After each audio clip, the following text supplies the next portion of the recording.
The wind that howled down the throat of the valley did not just carry the cold, it carried the mountain itself.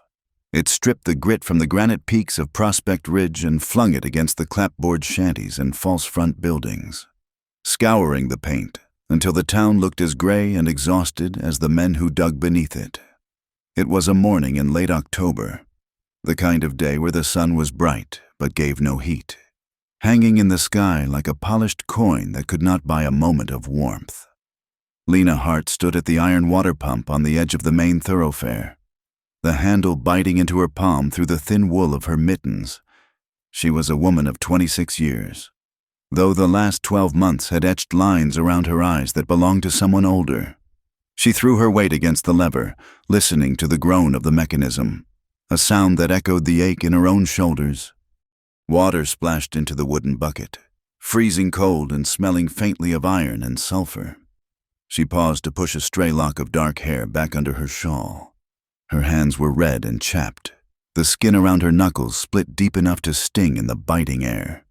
She did not look at the town proper.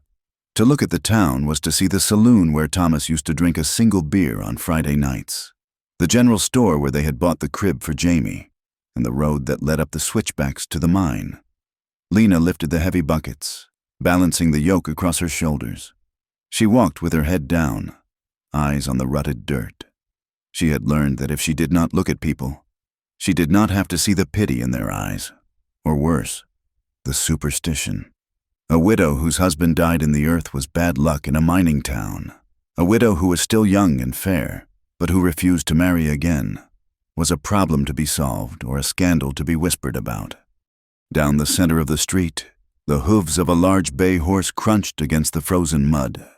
Sheriff Caleb Boone rode with the easy, rolling posture of a man who had spent more of his life in a saddle than in a chair. He wore a heavy shearling coat, the fleece turning gray with dust, and a wide-brimmed hat pulled low to cut the glare. The tin star pinned to his chest was dull, scuffed from years of service, lacking the shine it had possessed when he first pinned it on 5 years ago. Caleb slowed his horse as he saw Lena. He did not call out. He simply watched her from a distance, his gloved hands tightening on the reins. He saw the way the yoke pressed her woolen dress against her shoulders, emphasizing the thinness of her frame. He saw the sag in the roof of her small cabin at the edge of the scrub, where the shingles were curling up like dead leaves. A heaviness settled in Caleb's chest, familiar and suffocating. It was a specific kind of pain, composed of equal parts love and guilt. He had loved Lena since she was Lena Miller, the daughter of a failing rancher, before Thomas Hart had ever come to town with his broad smile and his confident talk of striking a vein. Caleb had stepped back then, convinced that Thomas, his best friend, was the better man. Thomas was laughter and light. Caleb was silence and duty. Now Thomas was gone, crushed under 1,000 tons of rock, and Caleb was still here, carrying the badge and the terrible knowledge that he had let it happen. He had encouraged Thomas to take the foreman job. He had told Thomas the extra pay was worth the risk. He had failed to put a gun to Silas Pike's head and force him to timber the shafts correctly. He watched Lena disappear into her cabin, the door shutting firmly against the wind. Caleb let out a breath that clouded in the air, touched his spurs to the horse, and continued his patrol, the weight of his failure pressing on him like a saddle he could never shrug off. The rumble began not as a sound, but as a vibration in the teeth. Caleb was near the livery stable when he felt it. The horses in the corral threw up their heads, whinnying in panic. Then came the sound, a deep, bass drum thud that seemed to come from the center of the earth, followed by the dry, tearing noise of rock parting from rock. Every soul in Prospect Ridge froze. The blacksmith dropped his hammer. The piano in the saloon went silent.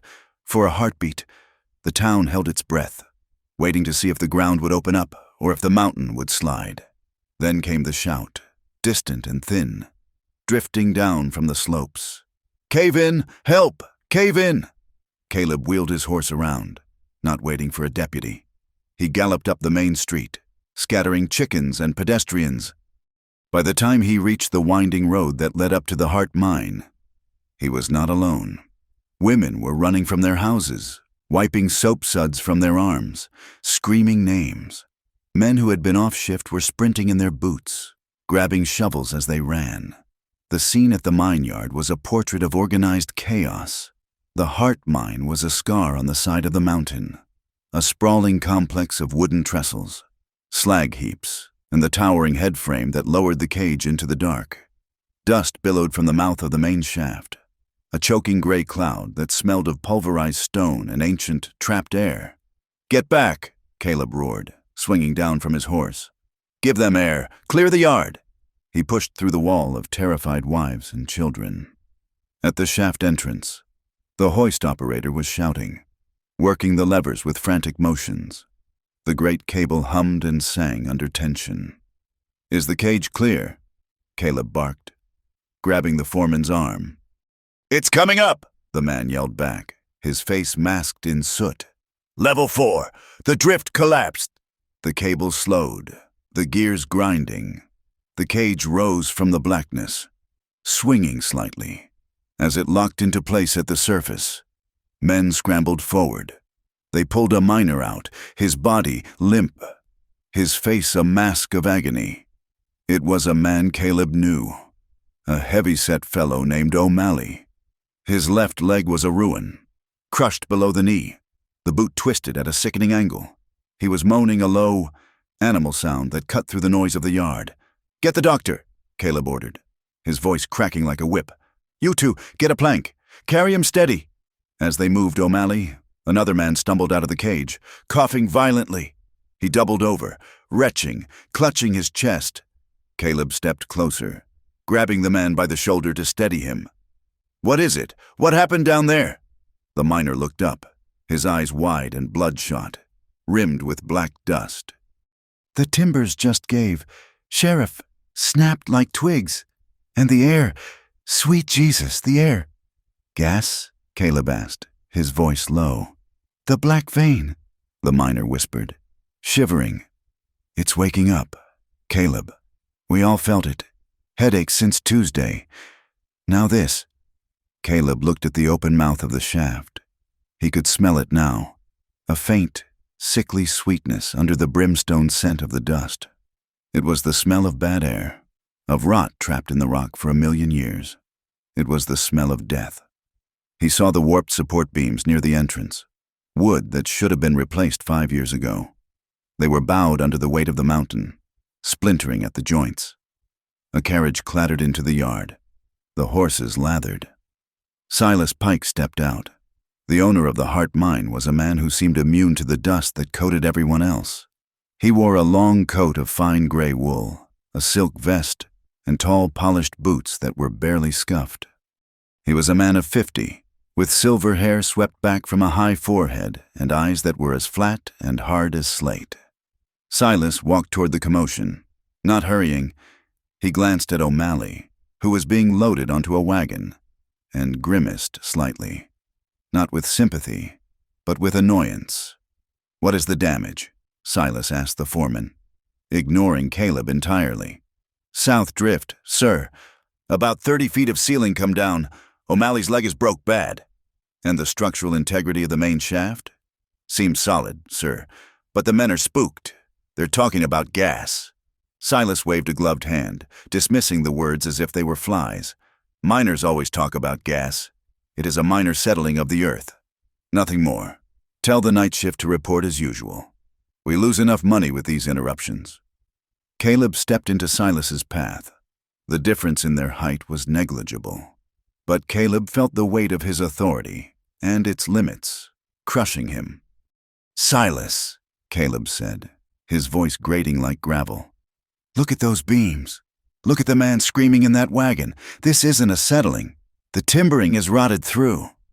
Silas turned his cold gaze on the sheriff. "Sheriff Boone, I appreciate your assistance in crowd control, but I do not recall you obtaining a degree in mining engineering." "I know what dead men look like," Caleb said, stepping closer. "And I smell the gas. You need to shut down level 4 and inspect the ventilation. If you send men down there tonight—" "If I do not send men down there tonight," Silas interrupted, his voice smooth and quiet, Then 50 families in this town do not get paid on Friday. The mercantile does not sell flour. The saloon does not sell whiskey. And the town council starts wondering why they pay a sheriff who interferes with commerce. Silas leaned in, his cologne smelling of lavender, a jarring note against the blood and dirt. The town survives on my payroll. Caleb, do not forget that. Silas turned his back and began barking orders to the foreman. Caleb stood with his fists clenched at his sides, the leather of his gloves creaking. He wanted to strike the man. He wanted to drag him to the cage and force him down into the dark. But he did nothing. He stood there, impotent and furious, while the wives wept, and the mountain loomed silent and heavy above them. The sun was beginning to dip behind the peaks, casting long, violet shadows across the valley. When Caleb rode back toward town, he did not go to the office. Instead, he turned his horse toward the edge of the settlement, where the scrub brush began and the houses were small and far apart. He stopped in front of the sagging cabin. Smoke drifted lazily from the chimney. He tied his horse to the railing, noting the loose board on the porch step that he had meant to fix weeks ago. He knocked. The sound was hollow against the wood. "Come in," came the voice from inside. Caleb pushed the door open. The cabin was small, consisting of one main room that served as kitchen and living area, with 2 small bedrooms off to the back. It was clean, scrubbed within an inch of its life, but the poverty was visible in the details. The rag rug woven from old clothes, the table that leaned slightly to the left, the single oil lamp burning on the mantel. Lena stood at the table, her hands buried in a bowl of dough. She was making bread to sell to the boarding house, one of the few ways she kept Jamie fed. Her face was flushed from the heat of the stove, and there was a smudge of white flour on her cheek that made her look impossibly young. She looked up, her dark eyes wide and guarded. "Caleb, I heard the shout. Was it bad?" Caleb took off his hat, holding it in both hands, turning the brim in his fingers. "A cave-in. Level 4. O'Malley got hurt bad, leg crushed, but no one died. Lena, everyone came up." Lena let out a breath she seemed to have been holding for an hour. Her hands stopped kneading the dough, resting on the edge of the bowl. She went white, the blood draining from her face as the relief washed through her, followed instantly by the memory. "O'Malley," she whispered. "He was on Thomas's crew. He carried the shovel at the funeral." "I know," Caleb said softly. "I thought you should know he's alive. The doctor is with him." Lena gripped the table. For a moment, she wasn't in the warm cabin. She was standing on the windswept hill of the cemetery, the wind whipping her black veil, the sound of dirt hitting a wooden box filling her ears. It had been 1 year, 3 months, and 4 days. The time had not healed anything. It had only hardened the grief into something she could carry, like a stone in a pocket. "Thank you for coming to tell me," she said, her voice stiff. She wiped her hands on her apron, a cloud of flour dusting the air. "I saw the beams. Lena," Caleb said, the words tumbling out before he could stop them. "They're warping, and the men say the gas is back, the black vein." Lena looked at him sharply.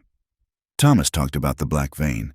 2 weeks before it happened, he said the air tasted like copper. "I know," Caleb said. "I'm going to try to force an inspection. I'm going to write to the territory marshal if I have to." Lena looked at him, her eyes searching his face. There was a trembling in her voice, a mix of fear and a trust she did not want to feel. "Can you really stand up to Silas, Caleb? Or will the town just let you scream until you have no voice left?" "I don't know," Caleb admitted. "But I can't watch it happen again. I can't." "Because I watched it happen to Thomas." The words hung unspoken between them. Lena looked away, toward the empty chair by the stove. It was Thomas's chair. No one sat in it. "Be careful, Caleb. Silas breaks things that get in his way." "I'm not afraid of Silas." "You should be." She looked back at him, and for a second, the walls she had built around her grief lowered. "If you go after him, don't do it for me. Do it for the men down there. I'm doing it for the truth, Caleb said, though he knew it was a half-lie. He was doing it for her. He had always done everything for her. He turned to leave, feeling the air in the room grow too thin, too charged with the ghosts of the past. I'll come by next week to fix that step. You don't have to, Lena said automatically. I want to. He stepped out onto the porch, closing the door behind him. The wind hit him immediately, cooling the flush on his neck. Across the rutted street, 2 women were walking, clutching their Bibles against their chests. Mrs. Gable and Mrs. Higgins, the self-appointed guardians of Prospect Ridge's morality. They stopped when they saw Caleb coming off the widow's porch. They did not speak loudly, but the wind carried their voices with cruel clarity. At this hour, Mrs. Gable whispered, shaking her head, and her husband, barely cold in the ground, invites men in at all hours. I hear, Mrs. Higgins replied, sniffing. They say she's looking for a provider. Doesn't matter who. Inside the cabin, Lena stood frozen against the door, the words stinging her like a slap. She squeezed her eyes shut, fighting the tears. She had done nothing but survive. She had baked bread and washed clothes and raised her son. And yet they looked at her as if she were a sinner because the sheriff fixed her porch. Outside, Caleb heard them too. His jaw tightened until his teeth ached. He stopped and looked directly at the women. They gasped and hurried away, clutching their shawls, scuttling like beetles. Caleb mounted his horse, his movements sharp and angry. He did not look back at the cabin. He could not protect her from the whispers any more than he had protected Thomas from the rock. The sheriff's office was a small brick building near the jailhouse, smelling of stale coffee, gun oil, and old paper. Night had fallen fully now, and the wind was rattling the window pane in its frame, a constant, lonely clatter. Outside, from the hills, a coyote howled, a long, mournful sound that made the hair on Caleb's arms stand up. Caleb sat at his desk, a single kerosene lamp casting a yellow pool of light over the mess of papers. He had pulled the file on the Hart mine disaster of 1879. The official report was 3 pages long. It was written in the neat, looping script of the territorial mine inspector, a man named Arthur Sterling. Cause of death: accidental structural failure due to unforeseen geological shift. No negligence found. Mine operator cleared of liability. Caleb read the words for the 100th time. They were vague. They were sterile. They reduced the terror of 5 men suffocating in the dark to a geological shift. He opened the second file, a collection of ledgers he had confiscated from a gambler 2 months ago who had been skimming from the mine's supply shipments. He had never looked closely at the back pages until now. He ran his finger down the column of expenses: lumber, blasting powder, mules, feed. Then, near the bottom, in Silas Pike's distinctive, sharp handwriting, consulting services A. Sterling, $500. The date was 2 days before the report was filed, 2 days after Thomas died, $500. That was the price of 5 men's lives. That was the price of Lena's happiness. Caleb slammed his fist onto the desk, the impact making the lamp jump. The shadows in the room seemed to leap and twist. Suddenly, he wasn't in the office. He was back there. The siren was screaming, a sound that tore the sky apart. The air was white with dust, so thick you could taste it. He was running, his boots sliding in the gravel. He saw Lena. She was on her knees in the dirt near the shaft entrance. Her dress was torn at the hem. Her hair was wild. She was screaming Thomas's name. It wasn't a word. It was a sound of pure animal panic. She tried to crawl toward the shaft. The foreman was nailing boards over the entrance to stop the draft from feeding the fire below. "No!" she shrieked. "No, you can't! He's in there! Thomas is in there!" Caleb had grabbed her. He wrapped his arms around her waist and hauled her back. She fought him with the strength of madness, clawing at his hands, kicking, biting. "Let me go! Caleb, let me go! They're burying him alive!" He held her while she collapsed, while her screams turned to sobbing, while the men hammered the nails in, thud, thud, thud. He held her and whispered lies into her hair, telling her it was quick, telling her Thomas was already gone, even though he knew Thomas was likely huddled in the dark, waiting for help that Caleb was holding back. Caleb gasped. Jerking back to the present, he was sweating, his heart hammering against his ribs like a trapped bird. The office was silent except for the wind. He stared at the ledger. The signature of the bribe stared back. "Not again," Caleb whispered to the empty room. "I won't let you do it again." He could not sleep. The guilt was too loud. Caleb saddled his horse and rode out in the darkness. He did not take the road. He took the sheep trails that wound through the scrub, approaching the heart mine from the ridge above. The moon was a sliver of bone, hiding behind racing clouds that turned the world into a shifting patchwork of silver and black. The mine was silent now, the night shift working deep underground, the surface deserted. The headframe stood against the sky like a gallows, jagged and black. Caleb tied his horse to a pine tree and scrambled down the slope, his lantern unlit in his hand. He moved through the yard, avoiding the pools of light from the watchman's shack. He made his way to the old sector, the area where the accident had happened a year ago. It was supposed to be sealed, the ground settled and dead. He crouched near the remains of the old ventilation shaft.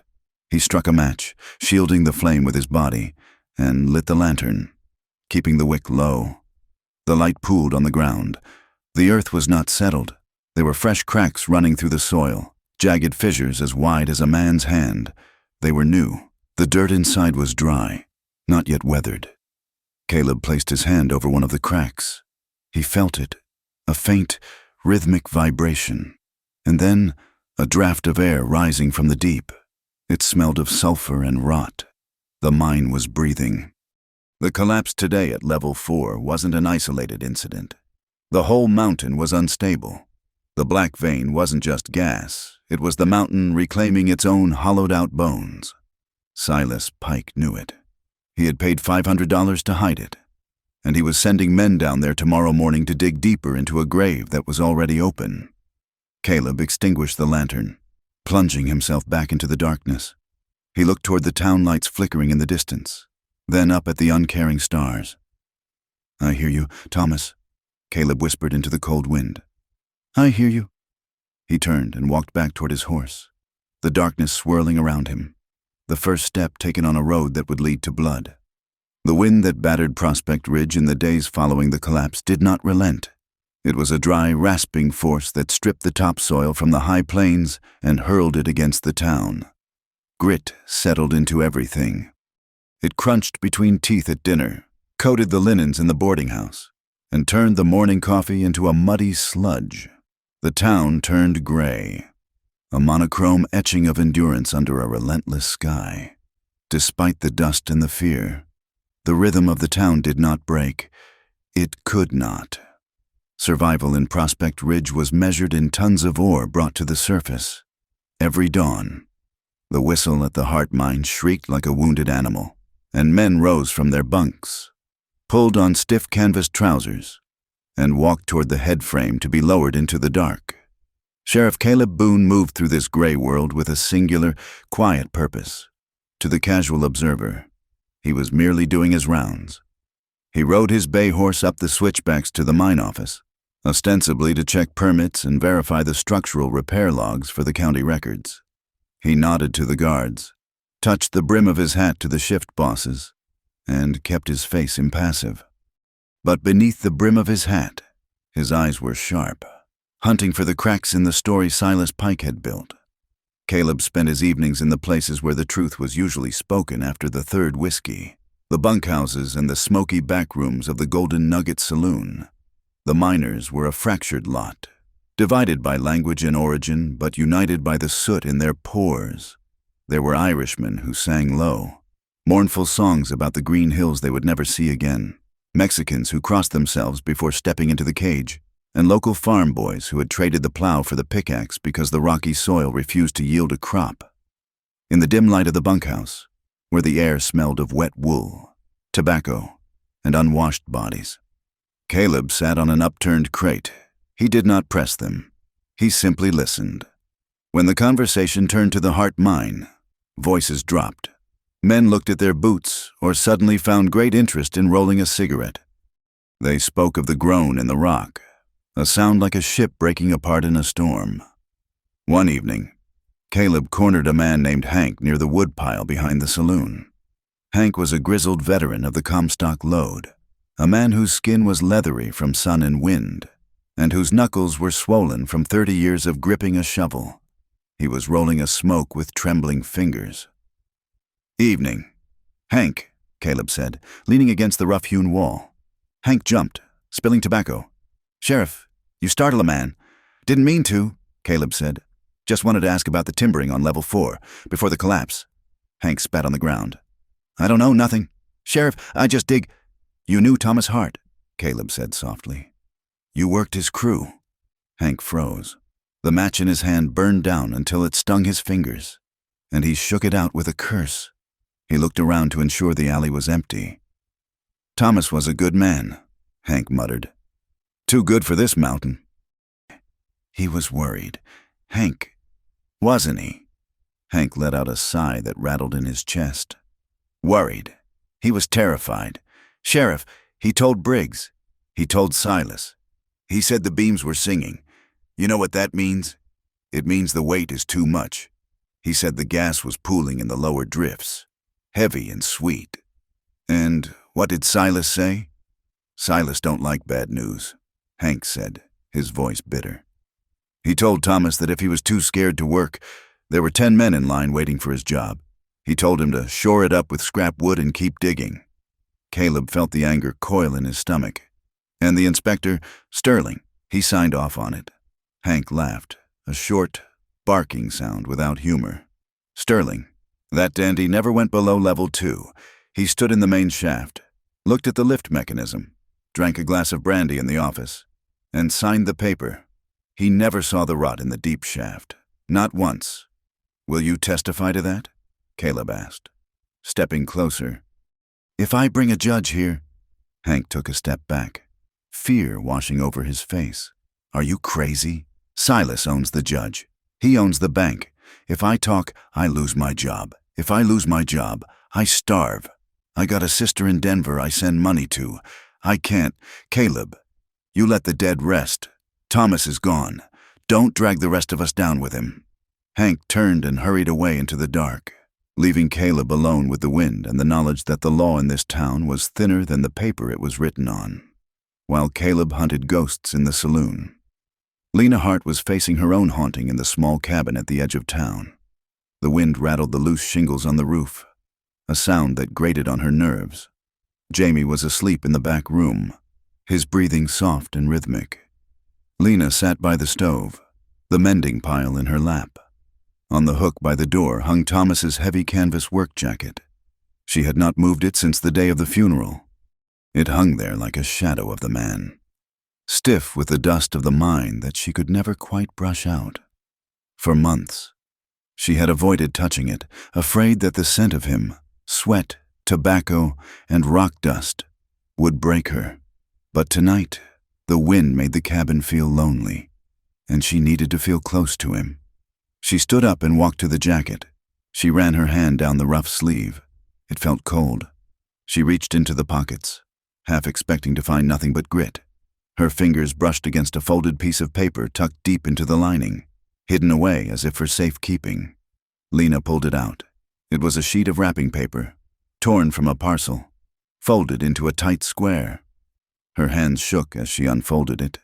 The handwriting was Thomas's, blocky, deliberate letters from a man who was not used to holding a pen. It was dated 3 days before he died. It was addressed to her cousin, Martha, who lived back east in Ohio. "Dear cousin, I am writing this to you because I do not want to worry Lena. Things here are getting bad. The mine is going deep. Too deep. The air in the lower levels is like breathing smoke, thick and hot. The timbers groan all shift long. It sounds like the mountain is angry. I have tried to tell the boss, but he only talks of quotas. I have a bad feeling in my gut. The kind a man gets when the weather turns. If anything happens to me, Martha, I need you to write to Lena. Tell her to take the boy and go home to your folks. There is no future in this dirt. I am doing this for them, to save enough to leave, but I fear the black vein will take its due before I can get them out. Your cousin." Thomas Lena stared at the words until they blurred. He had known. He had walked into the dark that morning knowing the mountain was waiting for him. He had stayed for her. For Jamie. "Oh, Thomas," she whispered, pressing the paper to her chest. A sob ripped through her, painful and sharp. She had thought it was an accident. Everyone said it was God's will. But this was not God. This was a man walking into a trap because he had no other choice. She remembered his face that last morning, the dark circles under his eyes, the way he had hugged Jamie a little too tight, the way he had looked back at the cabin as he walked down the road. He hadn't just been tired. He had been saying goodbye. The grief that had been a dull ache flared into a white-hot anger. She looked at the door, then at the window where the lights of the town flickered in the dust storm. She could not sit here with this paper. She could not let his words stay hidden in a pocket while Silas Pike slept in a feather bed. She grabbed her shawl, wrapped it tight around her shoulders, and opened the door to the wind. The sheriff's office was warm, the pot-bellied stove radiating heat that smelled of cast iron and wood smoke. Caleb was at his desk, rubbing his eyes. The ledgers were spread out before him, a maze of numbers that didn't add up. The door opened with a bang, caught by a gust of wind. Caleb looked up, his hand instinctively moving toward the drawer where he kept his gun. But he stopped when he saw her. Lena stood in the doorway, her hair whipped by the storm, her eyes wild. She looked like a spirit summoned from the gale. "Lena?" Caleb stood up, his chair scraping against the floorboards. "Is it Jamie? Is he—" "Read this," she said, her voice trembling. She crossed the room in 3 strides and slammed the paper down on his desk. Caleb looked at her face, seeing the tear tracks cutting through the dust on her cheeks. He looked down at the paper. He recognized the handwriting immediately. He read it slowly. The silence in the room was heavy, broken only by the ticking of the clock on the wall and the wind howling outside. When he finished, he looked up. His face was pale. "He knew," Caleb said quietly. "He knew it was going to blow." "He was afraid," Lena said, her voice cracking. "He was afraid. Caleb. And they sent him down there anyway. He wanted us to leave. He wanted to take Jamie away from this place." She wrapped her arms around herself, shivering violently. The office felt too small, the air too close. It felt like the tunnel Thomas had described. Caleb came around the desk. He wanted to reach out to her, to steady her, but he held back. "This proves it. Lena, it proves he knew the danger and was ignored. With Hank's testimony, no, Hank won't talk, but this letter, it shows state of mind." "State of mind?" Lena laughed, a brittle sound. "It shows they killed him. It shows Silas Pike murdered my husband for a bucket of silver." "I know," Caleb said. "I know." She swayed, and this time Caleb did reach out. His hands grasped her upper arms to steady her. Through the thin wool of her dress and shawl, he could feel the tension in her muscles. "I'm going to fix this," he said, his voice fierce. "I swear to you." Lena looked up at him. They were standing close, closer than they had been since the funeral. She saw the fatigue in his eyes, the lines of worry etched into his forehead. She saw the way he looked at her, not just with pity, but with a desperate, consuming intensity. She handed him the letter, and their fingers brushed. His hand was warm, rough-skinned. The contact sent a jolt through her, a sudden, sharp awareness of him as a man, not just a badge. She pulled her hand back as if burned. The feeling terrified her. Her husband was dead a year, and here she was, standing in the lamplight with another man, feeling her heart race. I should go," she stammered. "Lena, wait." Caleb didn't let go of her arms. His grip was gentle but firm. The barrier he had built for years, the wall of duty and friendship, crumbled under the weight of her grief and his own exhaustion. "I should have stopped him," Caleb blurted out. I should have gone to the mine that morning and dragged him out. I knew it was bad. I let him go. You couldn't have known, she whispered. I did know. Caleb's voice rose. I knew because I watched him every day. I watched him because I... He stopped, his chest heaving. The words were in his throat, choking him. Because I've loved you since the day you arrived in Prospect Ridge. Lena, before you ever looked at Thomas, I stepped back because he was my friend, and he made you laugh. But I have loved you every single day for 6 years. The silence that followed was deafening. Lena stared at him, her mouth slightly open. The confession hung in the air, raw and shocking. She saw the truth of it in his eyes, the years of silent longing, the pain of watching her marry another man. And then, the anger hit her. She wrenched her arms free from his grip, stepping back until she hit the edge of the desk. How dare you, she hissed. How dare you say that to me? Now? With his letter on the desk? With him in the ground? Lena, I didn't mean... You are cruel. Caleb Boone, she said, tears spilling over again. My heart is torn in two, and you think this is the time to tell me you wanted me? You think I can hear that? I just wanted you to know I'm fighting for you, Caleb pleaded, realizing his mistake, sick with regret. Fight for Thomas, she cried. Don't you dare fight for me. She turned and ran out the door, into the swirling dust and the dark. Caleb stood alone in the office, the sound of her accusations ringing in his ears louder than the wind. News traveled faster than the wind in a small town. The specific words of their argument remained private, but the intensity of the sheriff's focus on the widow Hart did not go unnoticed. 2 days later, the mayor, a round man named Horace Miller, who owned the dry goods store and half the land leases in town, paid a visit to the sheriff's office. He was accompanied by Pastor Elias, a tall, gaunt man who preached suffering as a virtue. They did not sit down. They stood in front of Caleb's desk like a tribunal. Sheriff, Mayor Miller began, hooking his thumbs into his waistcoat. We have concerns. About the mine? Caleb asked, not looking up from his paperwork. About you, the pastor said, his voice dry as parchment. There is talk, Caleb, talk that you are harassing the mining company, stirring up trouble where there is none. There was a cave-in. Elias, men were hurt. Accidents happen, the mayor said smoothly. It is the nature of the industry. But this obsession with the past, with Thomas Hart's death, it is becoming disruptive. Disruptive to who? Caleb asked, finally looking up. To Silas Pike's wallet. To the town's livelihood, Miller snapped. If Silas shuts down the mine to spite you, 300 men lose their wages. Families starve. Do you want that on your conscience? And there is the matter of the widow, the pastor added, lowering his voice. You are seen at her cabin. She comes here at night. It is unseemly.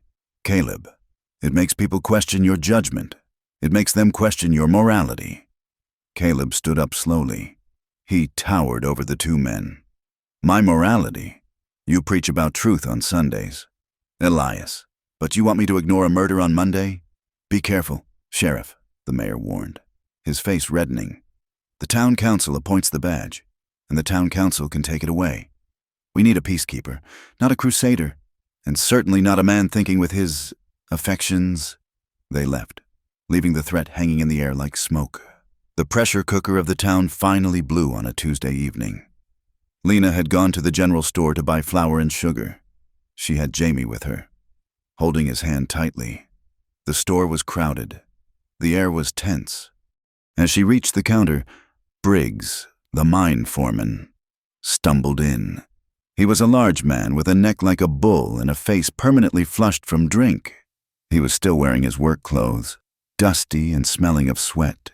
He saw Lena and sneered. Well, if it ain't the Duchess of the Dark Shaft. The store went quiet. Lena kept her eyes forward, counting out her coins. Just the flour. Please, Mr. Miller. Briggs lurched closer, leaning on the counter. You think you're special, don't you?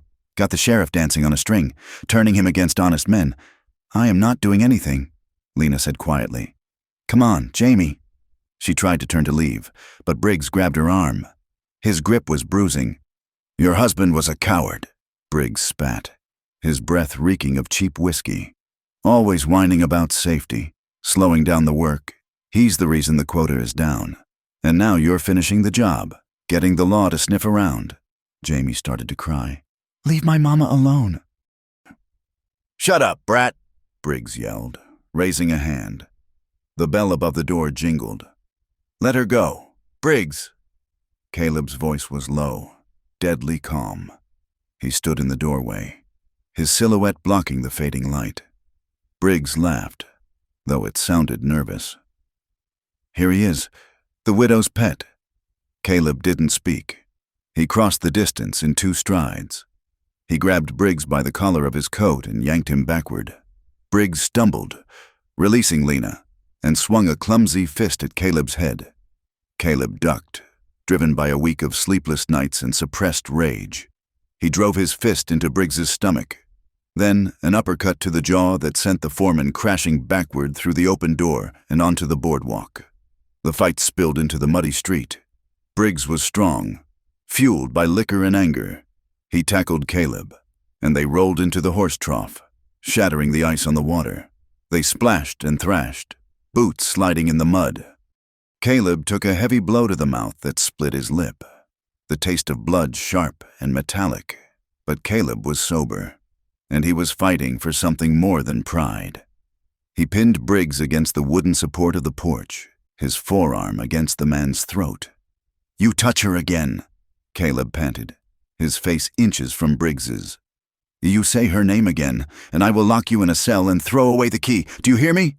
Briggs gagged, nodding. Caleb shoved him away. Briggs fell into the mud, coughing. The crowd that had gathered watched in silence. No one moved to help the foreman. No one moved to help the sheriff. They just watched, eyes wide and calculating. Caleb stood up, wiping mud from his face. He looked at Lena, who was standing on the porch, clutching Jamie. Her eyes were huge. "Go home, Lena," he said roughly. "It's over."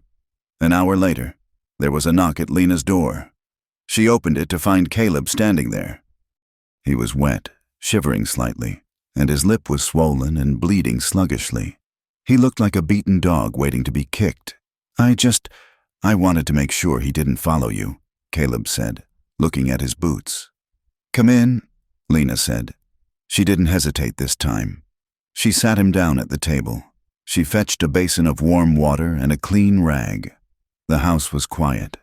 Jamie was back asleep, exhausted by the fright. Lena stood between Caleb's knees, dipping the rag into the water.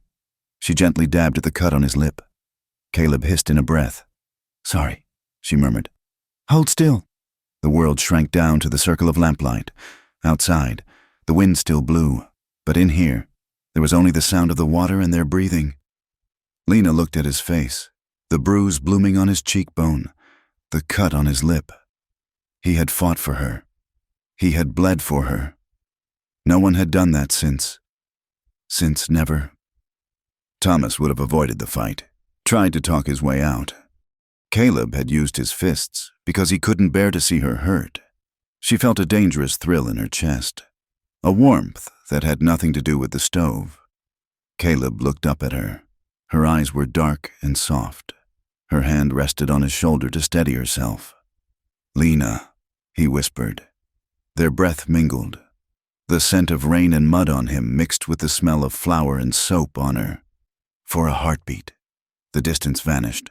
The ghost of Thomas, the judgment of the town, the threats of the mayor, it all fell away. Caleb leaned in. He wanted to kiss her more than he wanted his next breath. He watched her eyes flutter, her body leaning forward just an inch, drawn by a gravity she couldn't control.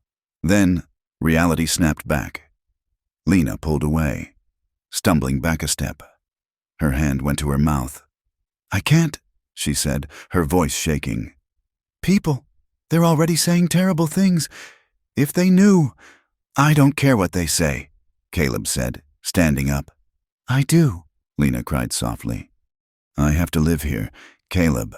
I have to raise my son here. I can't be the woman who replaces her husband with the sheriff before the year is out." Caleb nodded slowly.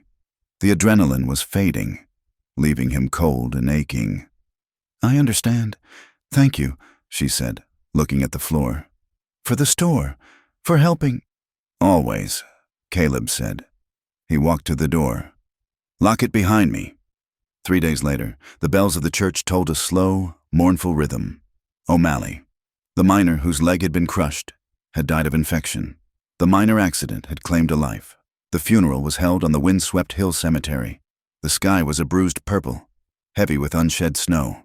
The entire town turned out, a sea of black coats and bowed heads. Lena stood near the back.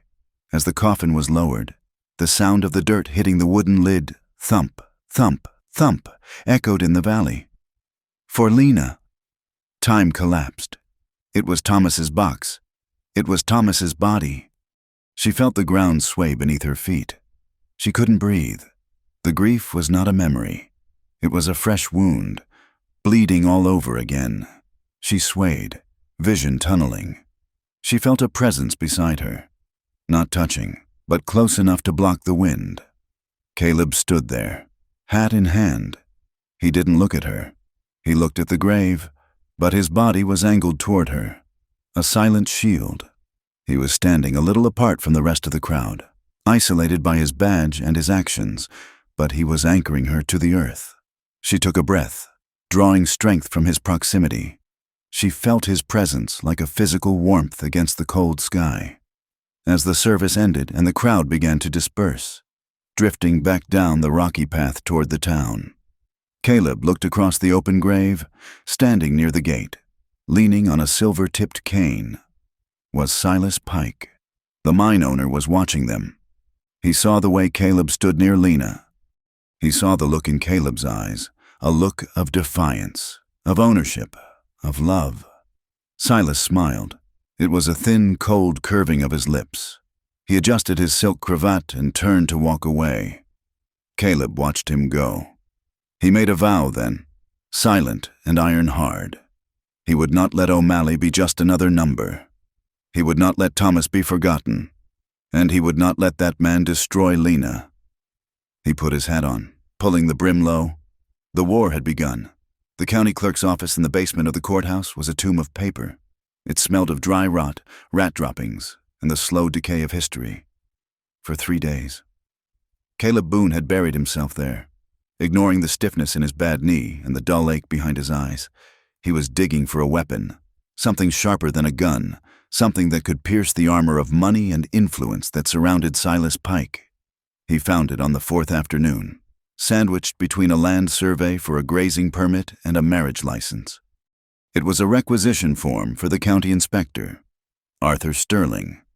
The document was mundane on the surface, a standard approval for the safety certification of the Hart Mine, dated November 10th, 1879, 2 days before Thomas died. But Caleb had also pulled the bank transfer records for the county treasury, bullying the clerk into handing them over with a flash of his badge that felt heavier every day. He cross-referenced the dates. On November 9th, a deposit of $500 had been made into Arthur Sterling's personal account at the First National Bank of Denver. The source was listed simply as consulting services. The signature authorizing the transfer belonged to Silas Pike, $500, in Prospect Ridge. That was a fortune. It was enough to buy a small ranch, or a new life, or the silence of a man who knew the earth was about to swallow a crew of miners. Caleb stared at the 2 pieces of paper. The timeline was damning.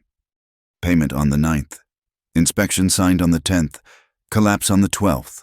He folded the papers and tucked them into his vest pocket. Right over his heart. They burned there like a brand. Arthur Sterling was a man who seemed to be melting. He was soft in the middle, with a face that perspired even in the biting chill of autumn. He wore suits that were too fine for the dusty roads of the territory. And he rode a carriage because he lacked the spine for a saddle. Caleb caught him on the Old South Road, 5 miles out of town. Sterling was heading toward the railhead, likely fleeing the tension that had gripped Prospect Ridge since the new collapse. Caleb didn't shout. He simply rode his bay gelding into the center of the narrow track and sat there, immovable as a boulder. The driver of the carriage hauled on the reins, the horses rearing in protest. "Sheriff Boone!" Sterling squeaked, leaning out of the carriage window. He dabbed his forehead with a silk handkerchief. "What is the meaning of this? I'm on urgent business in the capital." Caleb rode closer, towering over the carriage. He leaned down, resting his gloved hand on the window frame. "The only business you have, Arthur, is explaining why $500 from Silas Pike ended up in your pocket 2 days before 5 men died." Sterling went the color of old milk. I don't know what you are talking about." "That was a consulting fee, perfectly legal. I advised Mr. Pike on ventilation efficiency." "Ventilation," Caleb repeated, the word flat and hard. "Is that what you call it when you sign a safety report without setting foot below level 2? Did you advise him that the timbers were rotting? Did you advise him that the gas was pooling so thick a spark would blow the mountain apart?" "I signed what they put in front of me," Sterling shrieked, his composure shattering like cheap glass. "Silas said it was a formality. He said the repairs were scheduled." "I didn't know the deep shaft was active." "You didn't look," Caleb snarled. "You took the gold and you looked the other way. And because of you, Thomas Hart is dead." "If I testify," Sterling whispered, clutching the door frame, "Silas will kill me. You know he will. He has men, Caleb, men who do not wear badges. I cannot go on record. I won't." "You are going to testify," Caleb said, his voice low, "or I will drag you before a judge for manslaughter." "You have no proof that holds up," Sterling cried. "It is my word against a ledger entry. Let me pass. Sheriff, for your own sake. You are fighting a war you have already lost." Sterling banged on the roof of the carriage. "Drive! Drive! Damn you!" The driver whipped the horses. The carriage surged forward, forcing Caleb to pull his mount aside to avoid being crushed. He watched the carriage careen down the road, a cloud of dust swallowing the coward. Caleb sat alone on the road. The anger in his stomach was not a hot fire. It was a cold, sick weight. Sterling was right about one thing. Without a witness, the papers were just papers. Silas would claim the money was for a legitimate survey, and the judge, who likely dined at Silas's table, would agree. The frustration drove Caleb to the mine. It was a mistake, and he knew it even as he rode up the switchbacks. But he needed to look someone in the eye who wasn't afraid. He needed to find the falsified logs that Hank had whispered about. The mine yard was loud with the rhythm of industry, the clanking of the stamp mill, the hiss of steam, the shouting of men. Caleb tied his horse and marched toward the foreman's shack. Briggs was there, leaning against a stack of fresh timber, whittling a piece of pine with a knife that looked sharp enough to shave with. When he saw Caleb, a sneer spread across his broad, red face. "Back for another beating, Sheriff?" Briggs asked. "Or did you come to arrest the mountain for being mean?" "I want the daily logs from November 79, Caleb said, "and the ventilation reports from last week." "Those are company property," Briggs said, not looking up from his whittling. "You got a warrant?" "I'm the law in this county. Briggs, I don't need a warrant to inspect a murder scene." Briggs snapped the knife shut and straightened up.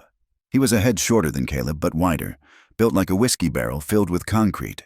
"You ain't the law here. Boone, you're a nuisance. Silas is tired of you sniffing around. I'm tired of it." "Show me the logs," Caleb said, stepping forward. Briggs shoved him. It was a hard, two-handed push to the chest. Caleb stumbled back, his boot heel catching on a rail tie. He caught his balance just a few feet from the lip of the number 3 shaft, an open maw that dropped 200 feet into the dark. The air rushed out of the shaft, cold and smelling of damp stone. "You slip around here, Sheriff," Briggs said, his voice dropping to a menacing growl, "and people might think you fell, just another accident." Caleb didn't think. He reacted. He lunged, grabbing Briggs by the lapels of his coat. He slammed the foreman back against the stack of timbers. The wood groaned and shifted. "Is that what happened to Thomas?" Caleb shouted, shaking the man. "Did you push him, or did you just lock the door and let the rock do it for you?" Briggs roared and swung a fist. It connected with Caleb's ear, a ringing blow. Caleb drove a knee into Briggs's stomach. They grappled, spinning in the dirt, dust flying. "Hey, break it up!" Miners came running from the hoist house. Rough hands grabbed Caleb's arms, hauling him off. Others held Briggs back, who was spitting blood and cursing. "He attacked me," Briggs yelled, pointing a shaking finger. "You all saw it. The sheriff went crazy. He tried to throw me down the shaft." Caleb shook off the hands holding him. He straightened his jacket, breathing hard. The miners looked at him with a mixture of fear and confusion. They were good men, but they were frightened men. And a sheriff fighting in the dirt looked like a man who had lost control. "This isn't over. Briggs," Caleb said. "Get off my land." Silas Pike's voice cut through the noise. Silas stood on the balcony of the office building, looking down like a king from a castle. "Get off my land, Mr. Boone, before I have you shot for trespassing." The suspension came the next morning. Mayor Miller did not do it in the privacy of the office. He did it in the middle of Main Street, in front of the general store, where half the town was buying their midday supplies. "Caleb Boone," the mayor announced, his voice projecting for the audience. "By order of the town council, pending a review of your conduct and mental stability, you are hereby suspended from your duties as sheriff of Prospect Ridge." The silence in the street was absolute. Even the wind seemed to pause. "On what grounds?" Caleb asked, his voice steady, though his heart hammered. "Assaulting a respectable foreman," Miller listed, counting on his fingers. "Harassing honest businessmen, neglect of duty due to personal obsessions." Miller held out his hand. The badge, Caleb. Caleb looked at the mayor's soft, sweating hand. He looked at the crowd. He saw the faces of men he had helped, drunks he had walked home instead of jailing, shopkeepers whose locks he had fixed. They looked away. Fear was a contagion, and Silas Pike had infected them all. Slowly, Caleb unpinned the star. The metal felt cold. He dropped it into the mayor's hand. He unbuckled his gun belt, the leather worn smooth by his own hip, and handed that over too. "You are making a mistake," Caleb said. "When the mind blows, Horace, the blood will be on your hands, not mine." "Go home, Caleb," the mayor said, pocketing the star. "Get some rest. Maybe find a woman who isn't already spoken for by a ghost." The crowd murmured. Someone laughed, a sharp, nervous sound. Caleb turned and walked away, feeling lighter and yet infinitely heavier, stripped of the metal that had defined him, leaving only the man beneath. For Lena, the world shrank to the four walls of her cabin. The town did not need a formal decree to punish her. They had gossip, which was far more efficient. The story of the fight at the store and the sheriff's obsession had twisted into something ugly. They said she had bewitched him. They said she was a siren who lured men to ruin with a look. Mrs. Gable at the bakery stopped saving the day-old loaves for her. When Lena went to pick up the laundry she washed for the boarding house, the owner told her they had found someone else, someone more reliable. The coin jar in the cupboard, which was usually half full, was now just a layer of copper dust. The worst of it came from Jamie. He came home from school one afternoon with his shirt torn and his knuckles scraped. "They called you names. Mama." He sobbed into her apron. "They said my daddy is the sheriff now. They said you made the sheriff crazy." Lena held him, rocking him back and forth on the floor, her own tears soaking his hair. "It's a lie, Jamie. It's all lies. Your daddy was Thomas Hart, and he was a hero." "I don't want to go back," Jamie cried. "I hate them." "You don't have to go back tomorrow," Lena whispered. "We'll stay home. We'll be safe here." But safety did not fill bellies. By the third day of the boycott, Lena was boiling water with a single potato and a handful of dried beans for supper. She served Jamie a full bowl and took only the broth for herself, telling him she had eaten while she cooked, her stomach cramped with hunger, a gnawing ache that matched the hollowness in her chest. The storm hit 3 nights after Caleb lost his badge. It came down from the peaks like a judgment, a deluge of freezing rain that turned the streets to rivers of mud. Thunder shook the valley floor, rattling the teeth in Lena's head. She was sitting by the dying fire, counting the last of the firewood. When the knock came, it was barely audible over the wind. She hesitated. A knock at night was never good news. But it came again. Persistent. She cracked the door, holding the heavy iron skillet in her other hand. Caleb stood there. He was soaked to the bone, his coat heavy with water, his hat dripping a steady stream onto the porch planks. He wore no badge. The spot where the star had been was a dark patch of unfaded fabric on his coat. He held a burlap sack in one hand. "Caleb," she breathed. "You shouldn't be here." "I know," he shouted over the wind. "Can I come in, just for a minute?" She opened the door. He stepped inside, bringing the smell of rain and ozone with him. He placed the sack on the table. It clinked heavily. "Flour," he said, wiping water from his eyes. "Some dried beef, a bag of coffee, and a few dollars." Lena stared at the sack. Her pride rose up, stiff and thorny. "I am not a charity case. Caleb, I don't need your pity." "It's not pity," Caleb said gently. He looked at the closed door of Jamie's room. "It's for the boy. I heard they cut your work at the boarding house. You can't let him go hungry because of me." The fight went out of her. She slumped, the skillet lowering to her side. "They hate me, Caleb, because you fought for me."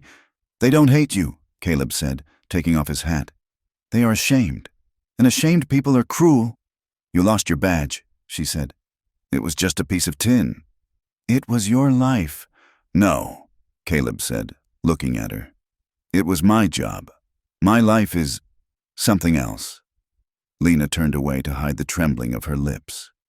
"You're soaking wet. You'll catch your death." "I've been colder." "Sit," she commanded. "I'll make coffee." They sat at the small table as the storm raged outside. The coffee was weak, but it was hot.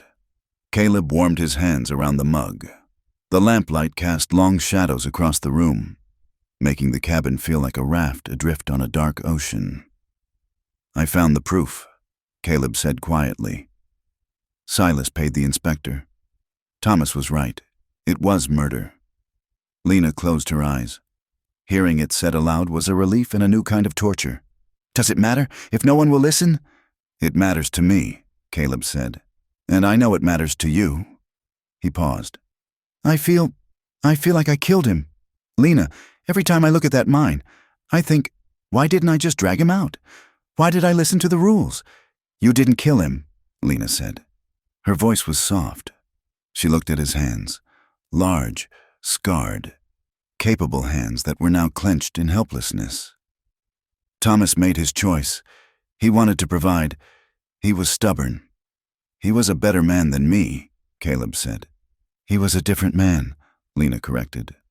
"He was loud and full of dreams. You are quiet. You carry things." "I've carried a love for you for a long time." "Lena," Caleb said. The words were not an accusation this time, nor a plea, just a fact, like the rain or the mountain. Lena looked at him. She saw the lines of fatigue around his eyes, the split lip that had healed into a small white scar. She saw a man who had stripped himself of his rank and his reputation just to bring a sack of flour to her kitchen. The loneliness that had been her constant companion for a year seemed to crack. She was tired of being strong. She was tired of the empty chair. "I'm lonely, Caleb," she whispered. "I go to bed and the silence is so loud I want to scream. I wake up and for a second I think he's there, and then I remember, and it starts all over again." "I know," Caleb said. He reached across the table. This time, she did not pull back. Her fingers brushed his. Rough skin against rough skin. His hand covered hers, warm and solid. The air in the cabin changed. The heat from the stove seemed to swell. Desire, slow and heavy, rose between them. It was not the bright, fiery spark of young courtship. It was the desperate need of two survivors finding warmth in a blizzard. Caleb stood up. Lena stood with him. He stepped around the table. He was close enough that she could feel the heat radiating from his damp clothes. He leaned in, giving her every chance to turn away. She didn't. She tilted her head up. The kiss was hesitant at first. Their lips met tentatively, tasting of coffee and the salt of unshed tears. It was a question asked and answered in the dark. Then, Caleb's hands came up to cup her face, his thumbs tracing her cheekbones, treating her like something precious that might shatter. Lena made a small sound in her throat and gripped his shirt, her fingers curling into the wet fabric. She pulled him closer. The kiss deepened, becoming hungry, a release of months of fear and isolation. It was a reclaiming of life in the face of so much death. They broke apart, gasping. The thunder rattled the windows. "Lena," Caleb breathed against her forehead. "Don't go," she whispered. "Please don't go back out there tonight." "I can't stay," he said, though he didn't move. "If I stay—" "Just hold me," she said. "I just want to be held." They moved to the narrow bed in the corner, the one she had slept in alone for 400 nights. They did not undress. Caleb took off his boots and his wet coat, and they lay down together on top of the quilt. He wrapped his arms around her from behind, pulling her back against his chest. She fit there as if she had been carved to match him. She felt his heart beating slow and strong against her spine. She took his hand and held it against her heart. For the first time in a year, the wind outside did not sound like a threat. It sounded like a song that could not reach them. Dawn came too soon. It was a gray, steel-colored light that crept through the cracks in the shutters. Caleb woke with the smell of Lena's hair in his nose, soap and lavender.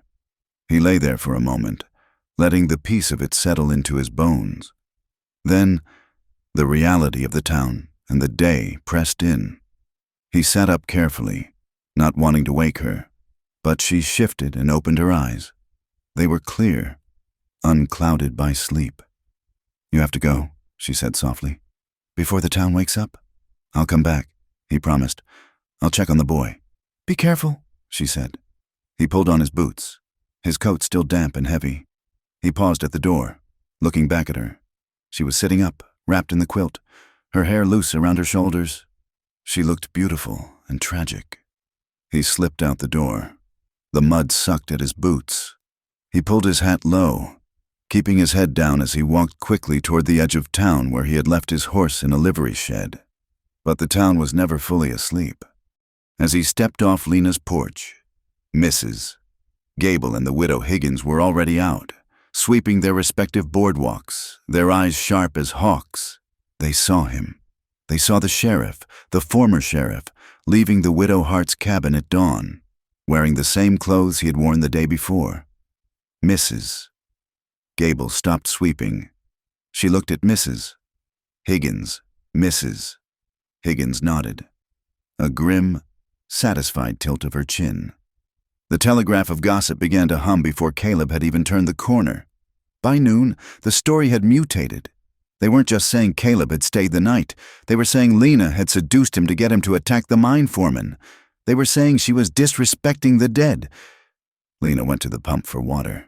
A group of women from the church sewing circle were there. They did not move to let her pass. "You have some nerve, Mrs. Gable said, her voice shaking with self-righteous fury. "Showing your face in the light of day." "Excuse me," Lena said, clutching her bucket. "A graveyard thief." Mrs. Gable spat. "That's what you are, stealing a new man before your tears are dry. Did you even love your husband? Or was he just a meal ticket until the next one came along?" Lena froze. The words cut deeper than any knife. Her face burned hot, then went cold. She gripped the handle of the bucket until her knuckles turned white. "I love Thomas," Lena said, her voice trembling but audible. "And I have committed no sin but surviving." "Survival doesn't require whoring," Mrs. Higgins said. Lena dropped the bucket. It clattered on the stones. She turned and ran, the laughter and whispers chasing her all the way back to her cabin. Silas Pike heard the rumors over a lunch of roast beef and claret. He wiped his mouth with a linen napkin and smiled. "Perfect," he said to the mayor, who was dining with him. "Don't you see, Horace, this explains everything. Boone isn't concerned about safety. He's driven by jealousy. He wants the widow, so he attacks the company that employed her husband. It's a lover's feud. Nothing more." "A crime of passion," the mayor agreed, nodding. We can frame it that way to the territory marshal. Boone is unstable. Exactly, Silas said. His credibility is gone. No one will listen to a man who thinks with his loins. The mountain, however, did not care about rumors. It did not care about reputations or adultery or gold. It cared only for gravity. It was 2 o'clock in the afternoon. The sky was clearing, the sun trying to break through the clouds. Then, the earth jumped. It wasn't a rumble this time. It was a kick. A sharp, violent jolt that knocked goods off the shelves in the general store and cracked the window of the saloon. A second later, the sound hit. A boom so deep it was felt in the marrow of the bone. People ran into the street. They looked toward the mine. A plume of dark, oily smoke was rising from the earth, mushrooming into the sky. It wasn't just dust. It was smoke from an explosion. "Dynamite!" someone shouted. "Gas pocket!" The church bells began to ring. A frantic, clanging alarm. Caleb was in his room at the boarding house, packing his few belongings. He felt the shock wave. He looked out the window and saw the smoke. He didn't think about the badge he didn't have. He didn't think about the whispers. He grabbed his old coat, the one he used for hunting, and his heavy lantern. He ran downstairs, bursting onto the street. He saw men running. He saw women screaming, "Who's down there?" Caleb grabbed a man running past. "Crew 5, the man yelled. "Deep shaft. They say Hank is down there, and the kid, the Miller boy." Caleb's blood went cold. Hank, the witness, and the teenage boy Lena sometimes fed. He looked toward Lena's cabin. He knew she would be watching. He knew she would be terrified. He started running toward the mine, his bad knee protesting, his heart pounding a rhythm of dread. The darkness had opened its mouth again, and this time, Caleb wasn't going to stand by the door and wait. He was going in. The scene at the head of the Hart mine was a portrait of Bedlam painted in gray dust and black smoke. The mountain, jagged and indifferent against the afternoon sky, loomed over the frantic figures of men and women like a sleeping giant that had swatted a fly. The ground was still vibrating faintly, a nervous tremor after the violence of the explosion, and the air tasted of sulfur and pulverized rock. Women were wailing, a sound that cut through the shouting of the foreman like a knife. They clutched their skirts, their faces streaked with tears that turned the coal dust on their cheeks into muddy rivulets. Children clung to their mothers' legs, their eyes wide with a terror they could not fully understand, but felt in the trembling bodies of the adults. Every time the wind shifted, blowing the smoke from the shaft mouth across the yard, a collective gasp went up, as if the mine were exhaling the ghosts of the men trapped inside. Sheriff Caleb Boone, no, just Caleb Boone now, stripped of his star but not his resolve, rode his horse into the center of the chaos. He slid from the saddle before the beast had fully stopped, his boots hitting the gravel with a heavy crunch. He carried his old battered lantern in one hand and a coil of rope over his shoulder. Near the hoist mechanism, a shouting match was underway. Silas Pike, his fine coat dusted with ash, was arguing with the hoist operator and several company men. Briggs, the foreman, stood by Silas's side, nursing his bruised jaw, looking nervous. "Seal it!" Silas was shouting, his voice tight with a panic he tried to mask as authority. "The structural integrity is compromised. If we leave the shaft open, the draft will feed the fire. We have to cap it to save the upper levels." "There are men down there," a miner yelled back, waving a pickaxe. "You seal that shaft. You suffocate them." "They are already dead," Silas snapped. "Do you want to lose the whole mine? Seal it, I say." Caleb pushed through the circle of men. He moved with the force of a battering ram. He grabbed Briggs by the shoulder and shoved him aside, stepping directly into Silas's face. "You will not seal this mine," Caleb said. His voice was not loud, but it carried a weight that silenced the men around him. It was the voice of a man who had nothing left to lose. Silas recoiled, sneering. "You have no authority here. Boone, you are a trespasser. Get off my property before I have you thrown off." "You can try," Caleb said. He turned his back on Silas and looked at the group of miners standing by the hoist. They were frightened, shifting from foot to foot. They looked at Caleb, then at Silas, then at the smoking mouth of the pit. "Who is running the cage?" Caleb demanded. The operator, a young man named Elias with soot-stained hands, looked at Silas, terrified. "Elias," Caleb said, locking eyes with him. "My friend Hank is down there. The Miller boy is down there. They are breathing gas right now. Every second we argue, the air gets thinner. I am going down. Who is coming with me?" Silas stepped forward. "I will fire any man who steps into that cage. You hear me? You will never work in this territory again." The threat hung in the air, heavy as the smoke. For a moment, no one moved. Poverty was a chain as strong as steel, and Silas held the key. Then, an older miner, a man whose face was a map of scars from a blasting accident 10 years prior, stepped forward. He spat a stream of tobacco juice at Silas's polished boots. "To hell with your job, Silas," the man growled. "That's my brother on Crew 5. Another man stepped forward, then another. Within seconds, Caleb had a team of 4 volunteers. They were not doing it for the company. They were doing it for the code that bound men who worked in the dark. No one gets left behind. "Lower us to level 5, Caleb ordered Elias. "Slow and steady. If you feel the cable slack, pull us up fast." "Caleb!" The scream came from the edge of the crowd. It was a sound of raw, tearing grief that stopped Caleb cold. He turned to see Lena running toward him. She had abandoned her bucket at the pump and run all the way from town. Her dress was spattered with mud, her hair coming loose from its pins. Jamie was running beside her, clinging to her hand, his small face pale with shock. Lena skidded to a halt near the hoist.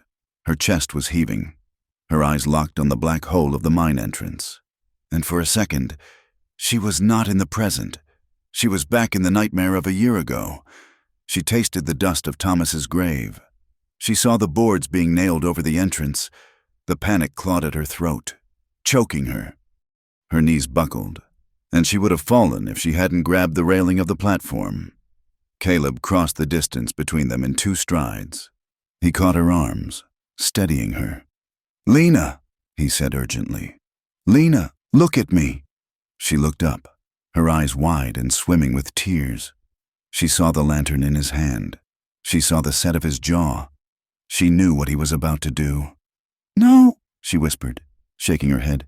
"No, Caleb, you can't." "I have to," he said. "Hank is down there. The boy." "Let someone else go," she cried, her voice rising to a desperate wail. She grabbed the lapels of his coat, bunching the rough fabric in her fists. "Thomas went down there and he never came back. Don't you dare do this to me. I cannot stand here twice. Caleb, I cannot wait by this hole to see if the man I love is dead." The words hung in the air, suspended in the silence of the watching crowd. Lena froze, realizing what she had screamed. She had stripped her heart bare in front of God, Silas Pike, and the entire town. "I love you," she sobbed, the words torn from her by fear. "I love you, and if you go down there, you are taking my life with you." Caleb stood stunned. The confession hit him harder than any blow Briggs had ever landed. The dust, the danger, the shouting men, it all faded. There was only Lena, trembling in his grip, her soul in her eyes. He dropped the lantern. He reached up and cupped her face with his large, rough hands, smearing coal dust on her tear-streaked skin. He pressed his forehead against hers. "I have to go," he whispered, his voice cracking. "Because if I don't, I am not the man you think I am, but I swear to you, Lena Hart, I swear by everything holy, I will come back." He didn't wait for her answer. He crushed his mouth to hers. It was not a gentle kiss. It was fierce and desperate, a collision of fear and longing. It tasted of salt and grit and the metallic tang of adrenaline. It was a promise and a plea. He pulled back, breathing hard. Lena was crying silently now, her hands still clutching his coat. He gently pried her fingers loose. "Watch the boy," Caleb said to a woman standing nearby. He looked at Jamie. "You take care of your mother, son." He picked up his lantern and turned back to the cage. He did not look back. If he looked back, he would never step into the iron box. The cage descended with a lurch that turned the stomach. The square of light above them grew smaller and smaller until it was just a distant star, then vanished entirely. The air grew colder as they dropped.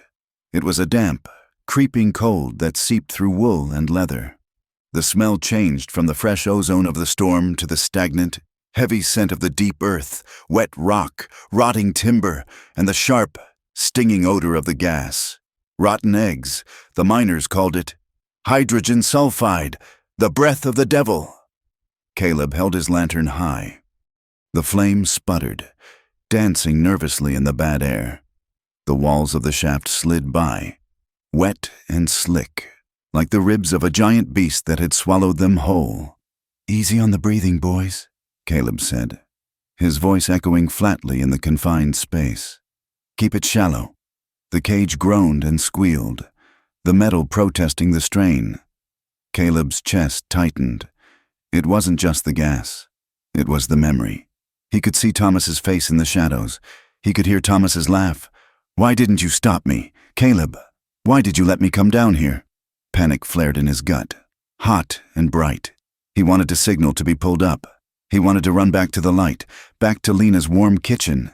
He forced the image of Lena's face into his mind. "I love you." The words were a lifeline. He wrapped his hand around the rope of the cage until his knuckles turned white, forcing himself to breathe. In, out, just do the job. The cage hit the bottom of level 5 with a jarring thud. The gate rattled open. The tunnel was a scene from hell. Timbers were snapped like matchsticks, hanging from the ceiling at jagged angles. Piles of rubble blocked half the passage. The air was thick with dust that hung like a fog, reflecting the lantern light in swirling eddies. "Hank!" Caleb shouted. "Billy! Sound off!" Silence. Then, a faint coughing from deep in the gloom. "This way!" Caleb commanded. They moved forward, climbing over piles of shale and twisted iron rails. The mountain groaned above them, a low, grinding sound of rock settling on rock. Every creak made the men flinch. They found them 200 yards in, huddled in a small side drift that had partially held. It was a pocket of survivors, 5 men, coated in black dust so thick they looked like statues. Hank was sitting against the wall, cradling his left arm. The teenage boy, Billy, was lying on the ground, his head in Hank's lap. Blood was matting the boy's hair. "Sheriff?" Hank croaked, his eyes white in the black mask of his face. I thought we were dead." "Not today, Hank," Caleb said. He knelt beside the boy. Billy was breathing shallowly, his skin gray. "He took a rock to the head," Hank said. "He's waking and sleeping. Don't make much sense when he talks." Caleb uncorked his canteen and dripped water onto the boy's lips. He tore a strip from his own shirt, the fabric tearing with a sharp rip in the quiet tunnel, and bound the boy's head. "We have to move," Caleb said, looking at the other men. "Can you walk?" 2 of the miners nodded. One groaned, clutching his ribs. "We carry him," Caleb said. "Let's go. The air is turning sour." He raised his lantern. The flame was turning blue at the base, a sign of methane. The gas was rising. They made their way back toward the main shaft, dragging the injured. But 50 yards from the cage, they stopped. The tunnel ahead was blocked. A fresh slide, silent and deadly, had come down while they were in the side drift. The way to the cage was sealed. "Mother of God," one of the volunteers whispered. "We're trapped." Caleb looked at the wall of rock. He looked at the flame in his lantern, flickering dangerously. They didn't have hours to dig. They had minutes before the gas suffocated them or a spark blew them to pieces. "There's another way," Hank wheezed. "The old ventilation drift, the Devil's Throat. That tunnel hasn't been used in 5 years, a volunteer argued. It's unstable. The timbers are rot. It connects to the number 3 shaft, Caleb said, the map of the mine burning in his memory from the nights he had studied the stolen files. It's a half-mile climb, but it's open. It's suicide, the man said. Staying here is suicide. Caleb snapped. The gas is pooling. We take the throat. He hoisted the injured boy, Billy, onto his shoulder. The weight settled on him, heavy and solid. "Move, now!" They entered the old tunnel. It was narrower, the ceiling lower. The timbers were covered in a white fungus that looked like lace in the lantern light. Water dripped from the roof, cold as ice. They scrambled over debris, their breath ragged. The air was hotter here, stagnant. Caleb's lungs burned. His head swam with the fumes. He focused on his boots. Step, step, step. He thought of Jamie's hand in Lena's. He thought of the letter in his pocket. Suddenly, the mountain gave a terrifying roar. It wasn't a groan this time. It was a scream of tearing rock.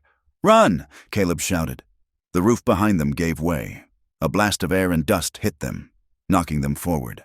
A heavy beam, rotten and waterlogged, slammed down from the darkness. It caught Caleb. He went down hard, the boy sliding from his shoulder. The beam smashed into Caleb's bad leg and pinned his right shoulder against the tunnel floor. Pain, white-hot and blinding, exploded in his body. He cried out, the sound swallowed by the roar of the falling rock. The lantern flew from his hand and shattered. Darkness, absolute and total, descended. "Caleb!"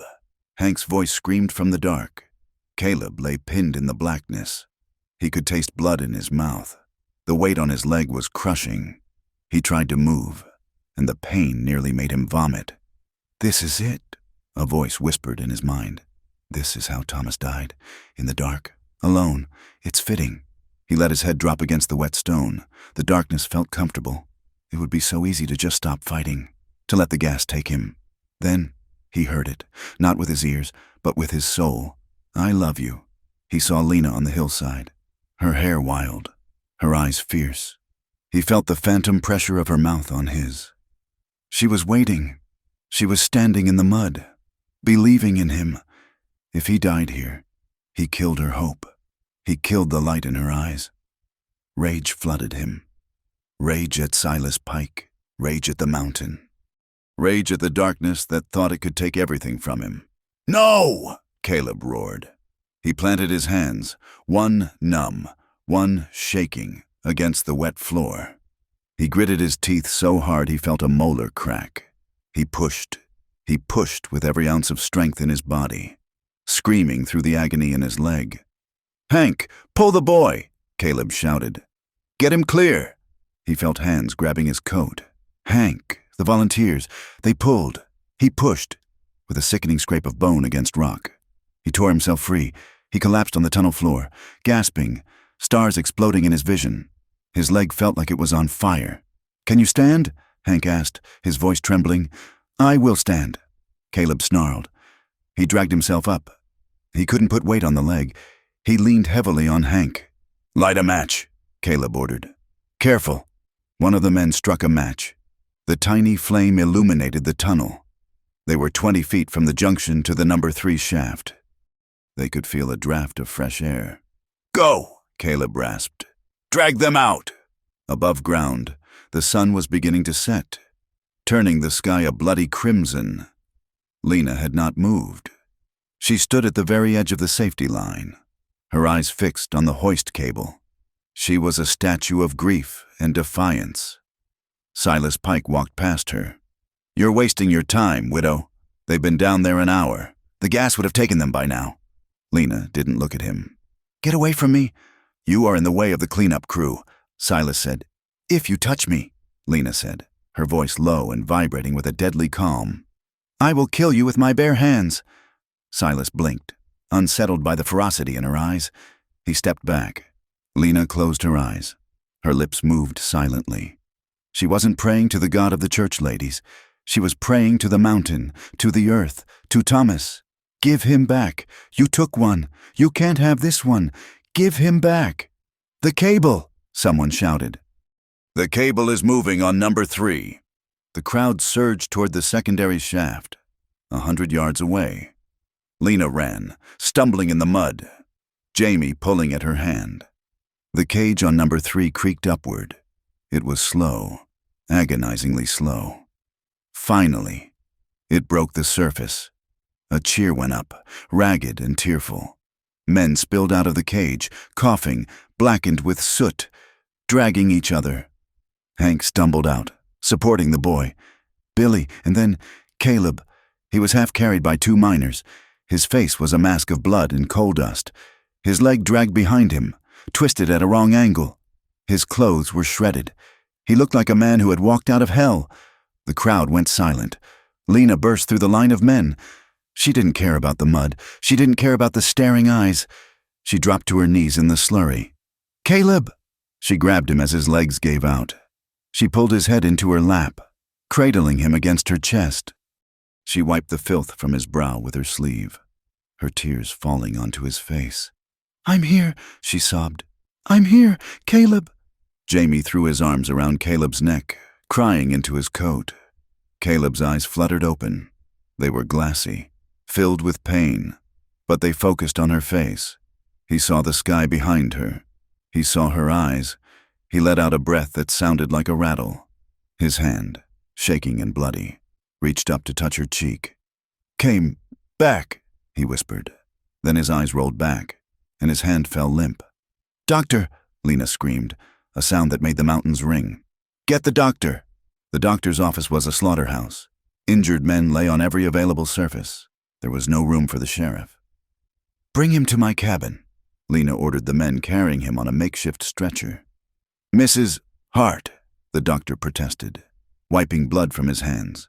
He needs care," Lena snapped. "And you have no beds. I will tend him. Just give me the laudanum and the bandages." They carried him through the darkening streets to her small cabin at the edge of town. They laid him on her bed, the bed she had shared with Thomas, the bed she had shared with Caleb only nights before in clothed chastity.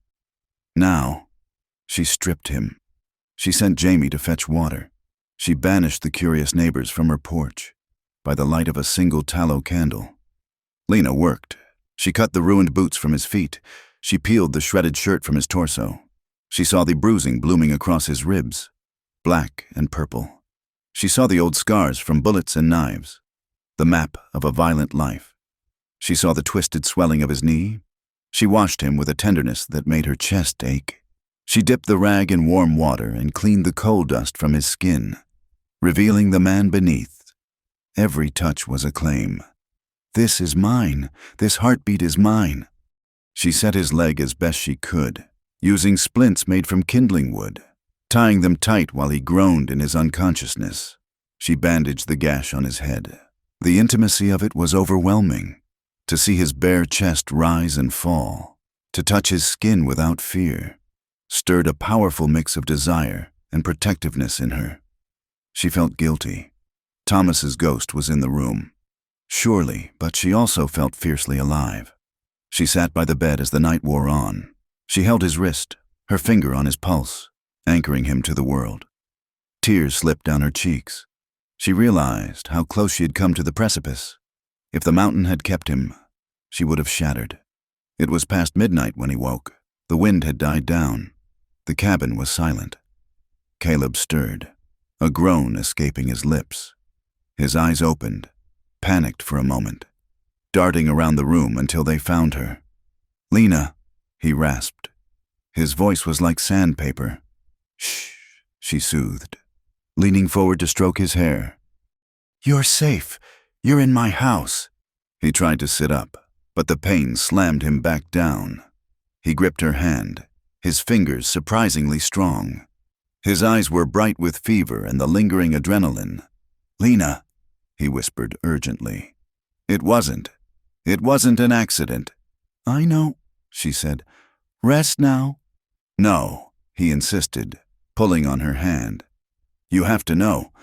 While we were down there, Hank told me, the day Thomas died, Silas ordered the deep dig. He ordered it." Caleb swallowed, his breath hitching. "And the inspector, Sterling, he was bought. I found the records. But the worst part, Thomas wasn't just unlucky. The explosion today, it uncovered the old shaft." He looked at her, his eyes swimming with tears. "We found the timbering in the old section. It wasn't shored up. Lena, it was stripped. Silas stripped the supports from Thomas's tunnel to use in the new drift to save money." He pulled the roof down on them. Lena froze. The blood drained from her face. It wasn't just negligence. It wasn't just greed. It was a deliberate act of stripping safety to save a few dollars on wood. "He killed him," Lena whispered, the horror cold in her veins. "He traded my husband for lumber." "I'm going to bring him down," Caleb vowed, his voice fierce despite his weakness. "If it's the last thing I do, I'm going to make him pay." Lena looked at the broken man in her bed. She looked at the shadows dancing on the wall, the last piece of her old world, the comforting lie that it was God's will, shattered into dust. She squeezed Caleb's hand, her face hardening into a mask of resolve. "We will bring him down," she said. "Together." The snow on the high peaks of the San Juan Mountains did not retreat easily. It clung to the north faces and the deep couloirs, a stubborn white shroud that refused to yield to the encroaching spring. But down in the valley of Prospect Ridge, the mud was drying into hard ruts, and the scrub oak was showing the first pale green of new life. Recovery was a slow, grinding season for Caleb Boone. For weeks. He lay in the narrow bed in Lena Hart's cabin, his leg bound in splints, his body a map of bruising that faded from black to purple to a sickly yellow. The doctor came and went, smelling of iodine and tobacco, shaking his head at the damage but marveling at the constitution of the man. Lena moved around him like a ghost of mercy. She changed his dressings, fed him broth when the fever was high, and sat by the fire mending clothes when he slept. The intimacy of it, the necessary touching, the shared silence of the small room, was a torment and a balm to them both. Caleb watched her in the dim light, the way the firelight caught the stray hairs escaping her bun, and felt a longing so sharp it eclipsed the pain in his shattered knee. As the weeks turned, he moved from the bed to a chair, and then to crutches whittled from ash wood. Every step was a negotiation with agony. The knee would never be right again. The doctor had said as much. It would stiffen in the rain and ache in the cold, a permanent reminder of the darkness he had survived. But he forced himself upright. He walked the length of the cabin, sweat beading on his forehead, his jaw set like granite. He walked for himself, but mostly he walked for her. He would not be another burden for Lena Hart to carry. The town, fickle as the wind, began to shift its gaze. The story of the rescue had spread from the saloon to the church pews. Men who had been trapped in the dark spoke of Caleb's voice in the tunnel, steady as a rock. Wives whose husbands had come home with soot in their lungs but air in their chests looked at the former sheriff with wet eyes. They came to the cabin tentatively. A miner's wife brought a rhubarb pie, setting it on the porch railing and fleeing before Lena could open the door. A group of men from Crew 3 came by on a Sunday, standing awkwardly in the yard, twisting their hats in their hands. They didn't say much. Western men rarely did, but one of them, a towering Cornishman, offered Caleb a hand and said simply, "We are obliged. Boone." The pressure mounted. The town council, sensitive to the shifting winds of public opinion, found themselves in a bind. They could not vilify a hero, and Silas Pike's grip, though strong, could not strangle the gratitude of half the population. On a Tuesday in late April, Mayor Horace Miller arrived at the cabin. He did not come inside. He stood on the porch, looking at Caleb, who was leaning on his crutch in the doorway. "The council has met," Miller said, clearing his throat, his eyes darting to the fresh green of the hills rather than meeting Caleb's gaze. "Given the extenuating circumstances of the rescue and the lack of qualified replacements, we have voted to reinstate you." Miller reached into his vest pocket and pulled out the tin star. It caught the afternoon sun, a dull flash of authority. "With conditions," Miller added sharply. "You are on a short leash. Caleb, no more brawls with foremen, no more harassment of legitimate business without a court order. You keep the peace. You don't make war." Caleb took the badge. It felt heavy in his palm, heavier than he remembered. "I will enforce the law. Horace, wherever it leads." Miller frowned, sensing the threat beneath the promise, but he turned and walked away. Caleb pinned the star to his coat. He looked at Lena, who was watching from the kitchen table. Her face was unreadable, a mask of guarded emotion. "It suits you," she said softly. "But it puts a target on your chest." "Better on my chest than on your back," Caleb replied. With the badge came the power of the seal, and Caleb did not waste it. He opened a formal inquiry into the heart mine accidents. He worked from the small office next to the jail, limp-walking from file cabinet to desk, building a paper trail from the scraps of truth he could find. He hunted down the missing pages in the county logs. He found inconsistencies in the supply orders, timber manifests that showed high-grade wood ordered but never delivered, replaced by cheap scrap pine, and he found Arthur Sterling. The inspector was a broken man. Since the confrontation on the road, Sterling had been living in a boarding house near the railhead, drinking his terror away. Caleb found him in a back room, shaking, his eyes bloodshot. "I can't protect you if you don't talk," Caleb told him, sitting across the stained table. "Silas knows you are a loose end. Loose ends get cut." Sterling wept, his hands shaking so hard he spilled his whiskey. "He has men everywhere. Sheriff, if I speak, I am dead." "If you don't speak, you are dead anyway," Caleb said, his voice hard but not unkind. "Testify. Tell the judge about the bribe, about the false report.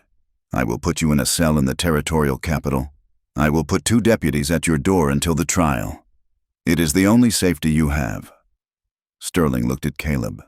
Seeing the grim certainty in the sheriff's face, he nodded, a jerky, desperate motion. Okay, I will tell them. November 10th. He paid me. He told me not to go down." "Write it down," Caleb said, pushing a piece of paper forward. "Date it. Sign it." Sterling picked up the pen, while Caleb fought the war with paper and ink. Lena fought a war within herself. The cabin felt different with Caleb gone during the day. It was quieter, but the silence was charged with his absence. She found herself looking at the clock, waiting for the sound of his uneven gait on the porch steps. She felt a profound, aching gratitude that he was alive. When she looked at Jamie, she saw the man who had crawled into the earth to save a child who wasn't his own. But when she looked at Thomas's empty chair, guilt washed over her like cold water. She loved Thomas, the memory of him, his laugh, the way he smelled of tobacco and rain, his rough hands, was woven into the walls of the house. Loving Caleb felt like a betrayal, a theft of the grief she owed her husband. She spent nights staring at the ceiling, listening to the wind.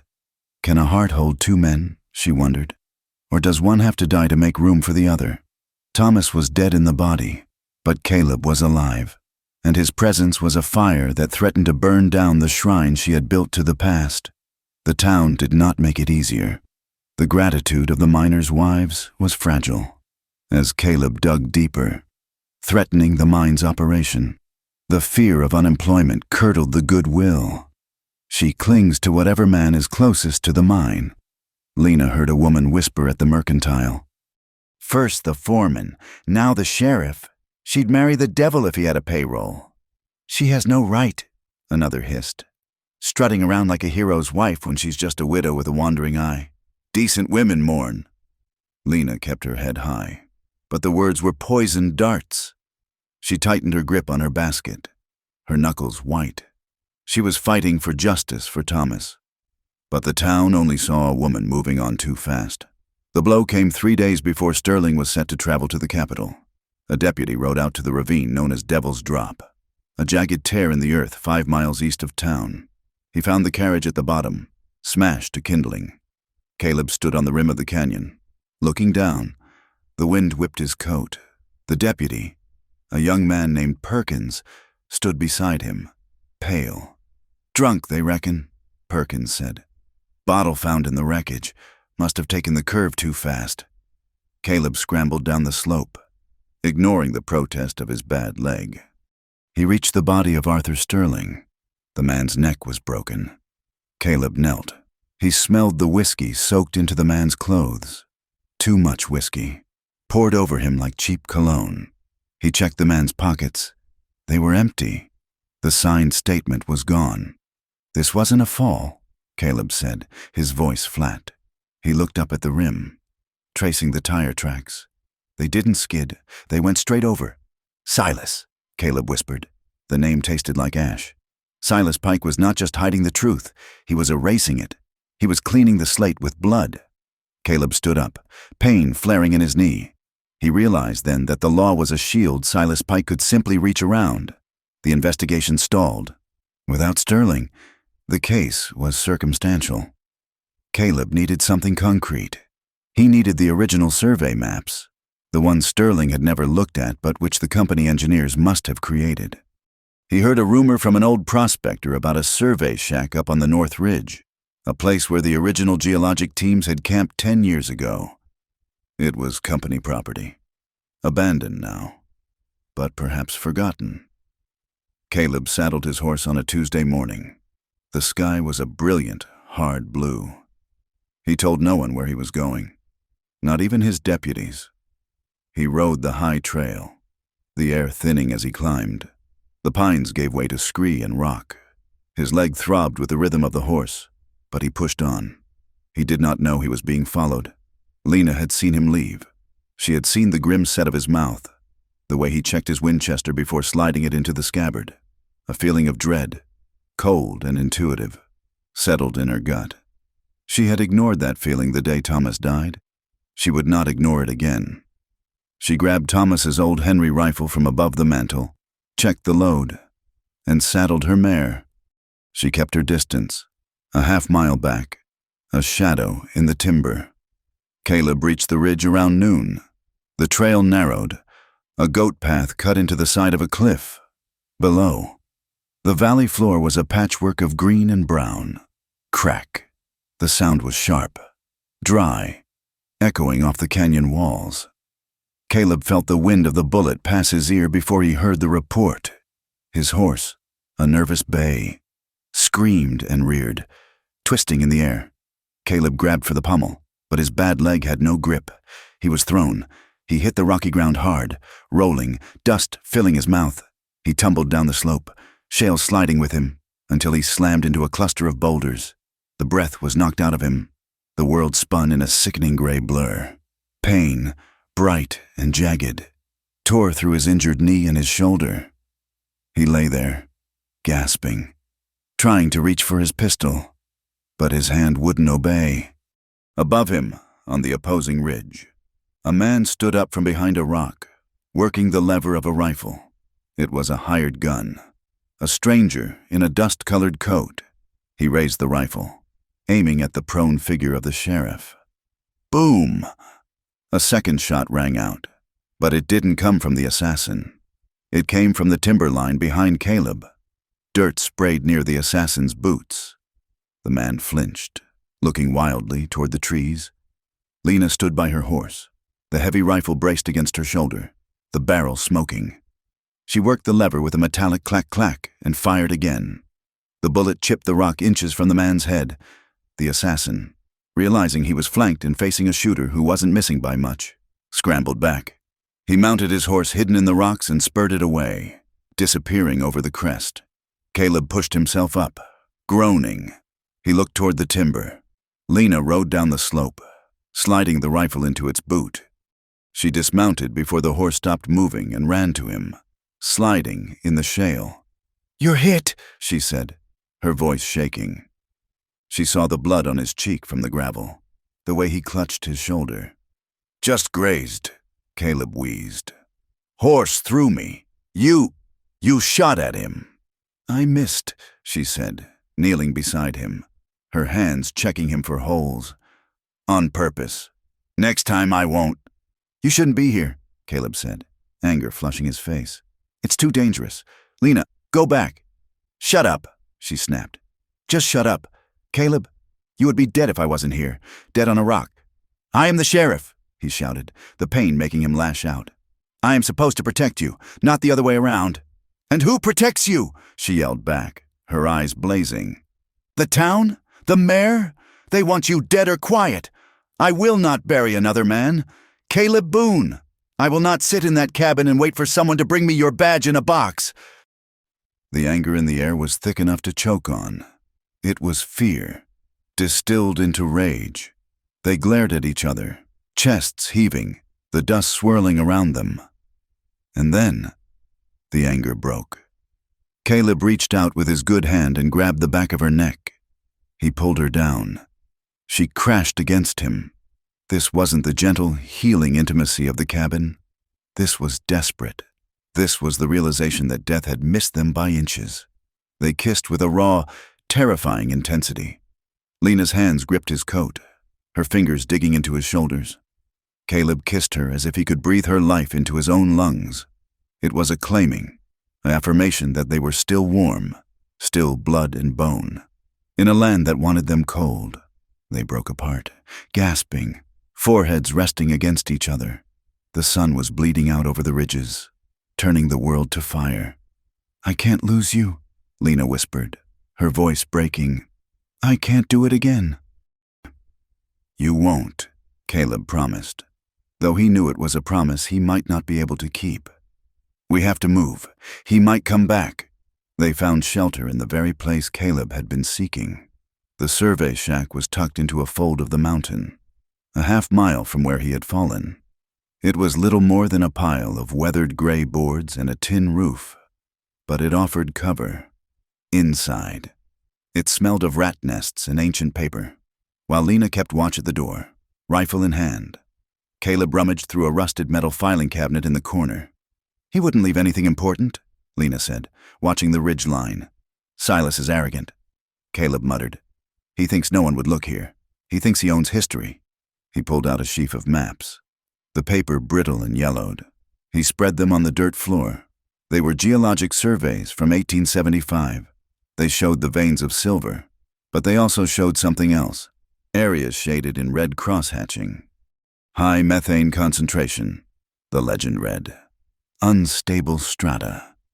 Caleb traced the line of the red zone. It went directly through the area where the number 4 shaft, Thomas's shaft, had been dug. And there, clipped to the map, was a memo. It was written on company stationery. To Engineering from S. Pike date, August 14th, 1879. Proceed with the drift in Sector 4. The gas reports are exaggerated by lazy foremen. We are behind quota. Timber it lightly if you must, but keep digging. Or before excuses. Or before excuses. Caleb read aloud. The words hung in the air like a sentence. Lena stared at the paper. He ordered it. He knew the gas was there, and he called them lazy. She sank to her knees. This was the proof. This was the smoking gun. It wasn't just negligence. It was a calculation. Thomas's life had been weighed against a quota, and he had come up short. "This hangs him," Caleb said grimly. "If we can get it to the territorial judge. Or it gets us killed," Lena said. Like Sterling, Caleb looked at her. "If we present this, Lena, I lose the badge. The town will tear itself apart, but if we don't..." "If we don't," Lena said, standing up, her voice steel. "Then Thomas died for nothing. We take it in, we drag it into the light." They rode back into town under the cover of darkness, taking the back trails. They hid the documents in the false bottom of Lena's flour bin. The next day, Caleb sent a telegram to the territorial marshal, demanding an inquest. He cited new material evidence. Silas Pike found out. The telegraph operator was on his payroll. Silas did not wait for the law. He unleashed chaos.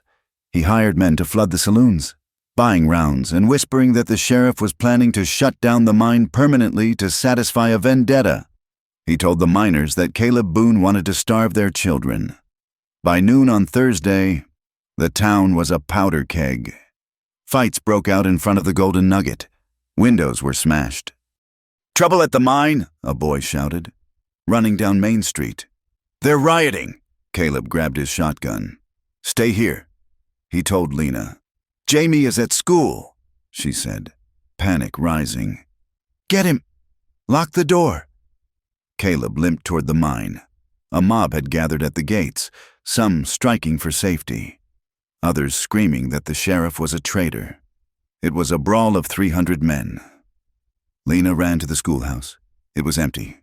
The teacher, a young woman named Miss Sarah, was standing by the door, wringing her hands. "Where's Jamie?" Lena demanded. He left, Mrs. Hart, Sarah stammered. A man came. He said you sent for him. He said there was trouble and he needed to take Jamie to safety. What man? Lena screamed. I didn't know him. He had a scar.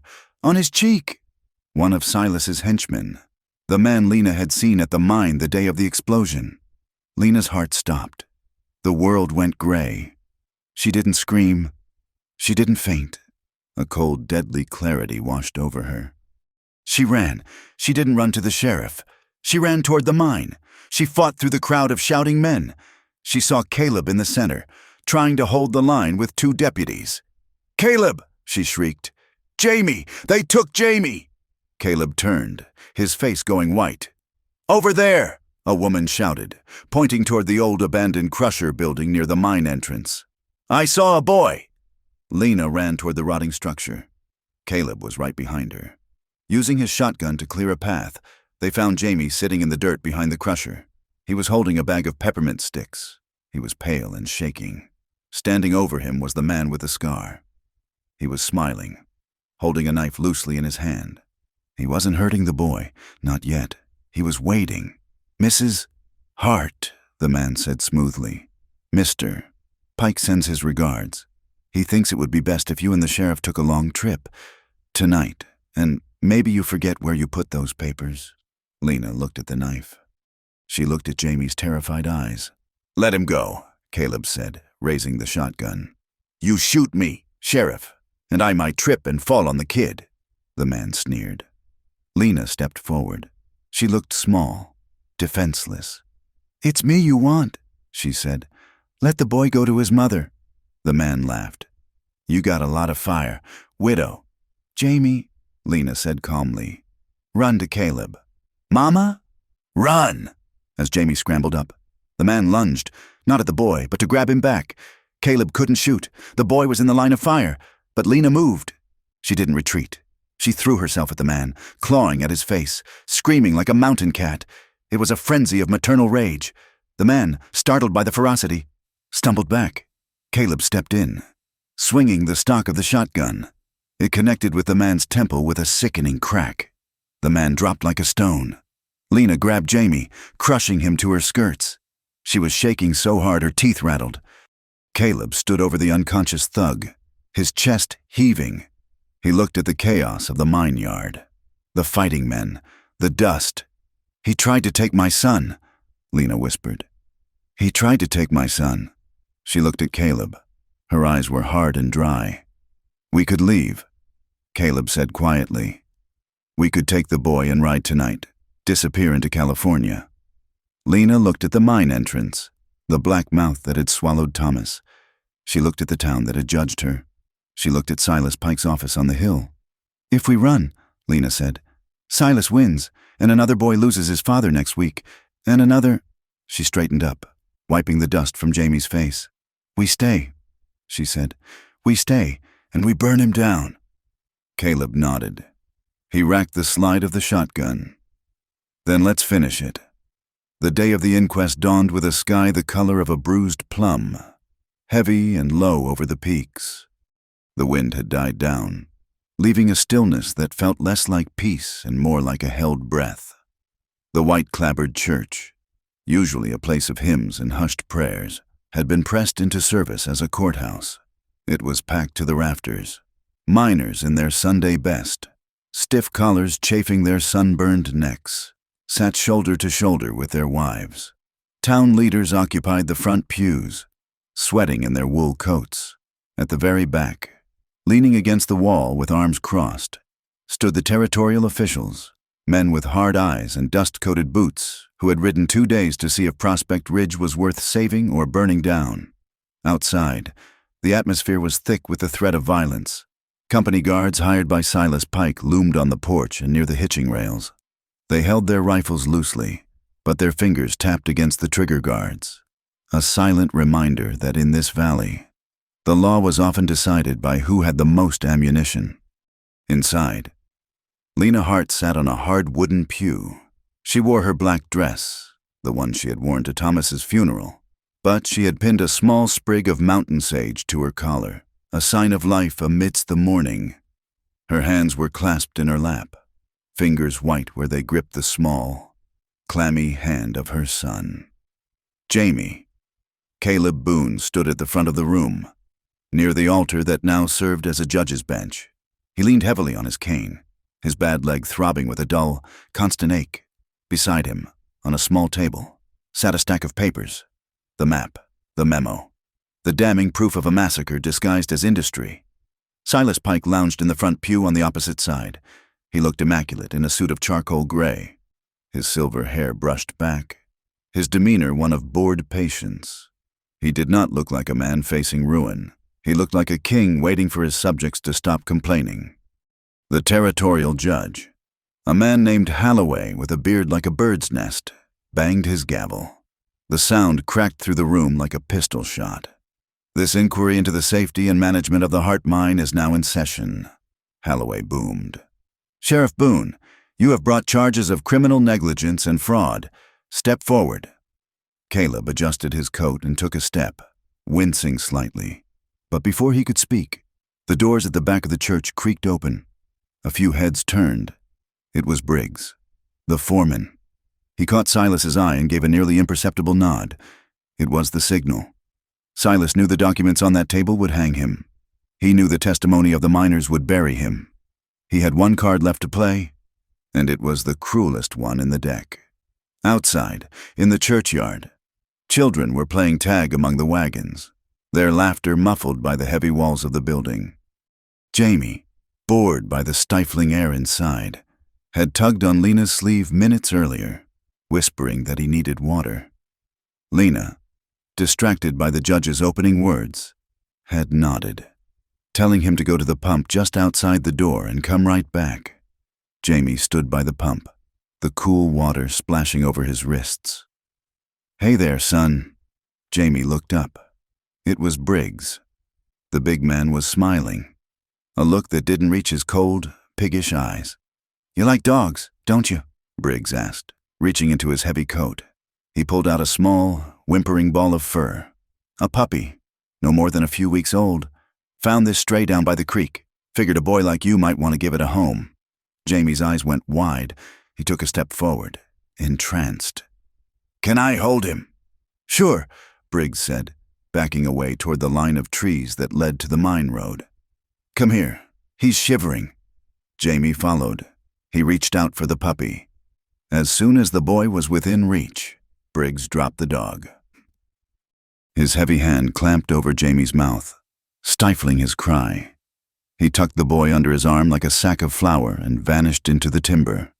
A young boy, the same Billy who had been pulled from the mine weeks ago, was sitting on a wagon tongue nearby, whittling. He saw it. He dropped his knife and ran for the church doors. Inside, Caleb was just beginning his opening statement. "Your Honor, the documents I am about to present show a clear pattern of..." The doors flew open with a bang. Billy burst in, chest heaving. "Mrs. Hart!" he screamed, his voice cracking. "Mrs. Hart! They took him! They took Jamie!" Lena was on her feet instantly, the mother's instinct overriding all protocol. "What? Who took him?" "Briggs!" Billy yelled, pointing toward the mine. "He grabbed him. He dragged him toward the number 4 shaft." The room erupted. Men shouted. Women gasped. Silas Pike sat perfectly still, a faint, cold smile touching his lips. Caleb looked at Silas. He saw the satisfaction in the man's eyes. He realized instantly what was happening. It wasn't just a kidnapping. It was leverage. Silas was going to trade the boy's life for the evidence. "You son of a bitch!" Caleb snarled. He grabbed the stack of documents and shoved them into his coat pocket. He didn't wait for the judge. He didn't wait for permission. He turned and ran, his limp forgotten in the surge of adrenaline. Lena was already at the door. They burst out into the cool air, the mountains towering over them, indifferent and massive. "The mine," Caleb shouted to her as they ran for the horses. "He's taking him to the old sector, where he thinks the evidence is hidden. He wants to bury the truth," Lena cried, scrambling onto her mare. "And he is using my son to dig the hole." They rode hard, the horses kicking up clods of mud. They didn't wait for a posse. They didn't wait for the judge. When they reached the mine yard, It was deserted. The guards had pulled back to the perimeter. The mouth of the shaft gaped open, a black wound in the earth. The cage was gone. It had been lowered. Caleb slid from his horse, his leg buckling slightly. He caught himself on the hoist railing. He went down, Caleb said, looking at the cable drum. To the sealed level. I'm going, Lena said. Her voice was not a question. It was a statement of fact, as solid as the granite peaks. Lena, it's dangerous, Caleb started. That is my son, she screamed at him, her eyes blazing with a ferocity that terrified him. Do not tell me about danger. Caleb Boone, I lost Thomas to this hole. I will not lose Jamie. I am going down. If you try to stop me, I will fight you. Caleb looked at her. He saw the trembling in her hands. Not from weakness, but from the sheer force of her will. He saw that leaving her behind would kill her spirit more surely than the mine ever could. He nodded. Get in the emergency cage. They stepped into the small, rusted iron box. Caleb worked the lever. The ground fell away. In the rattling darkness, Lena reached out. Her hand found his. Her fingers were ice cold, but her grip was iron. She threaded her fingers through his. They did not speak. There were no words for the terror they shared, or the love that bound them together in the descent. The darkness swallowed them. The air in the old sector was stale, tasting of copper and rot. The tunnels here were narrower, the timbering ancient and covered in white fungus that looked like lace in the lantern light. They moved quietly, Caleb leading with his revolver drawn, Lena close behind, clutching a heavy iron pry bar she had grabbed from the tool shed. The mine groaned. It was a low, mournful sound, the weight of the mountain pressing down on the hollow spaces men had carved out. This way, Caleb whispered. Toward the explosives magazine. They saw the light ahead, the yellow, flickering glow of lanterns. They stepped into a large chamber carved out of the rock. It was the heart of the old mine, the place where the black vein of gas was strongest. Silas Pike stood near a pile of wooden crates marked high explosive.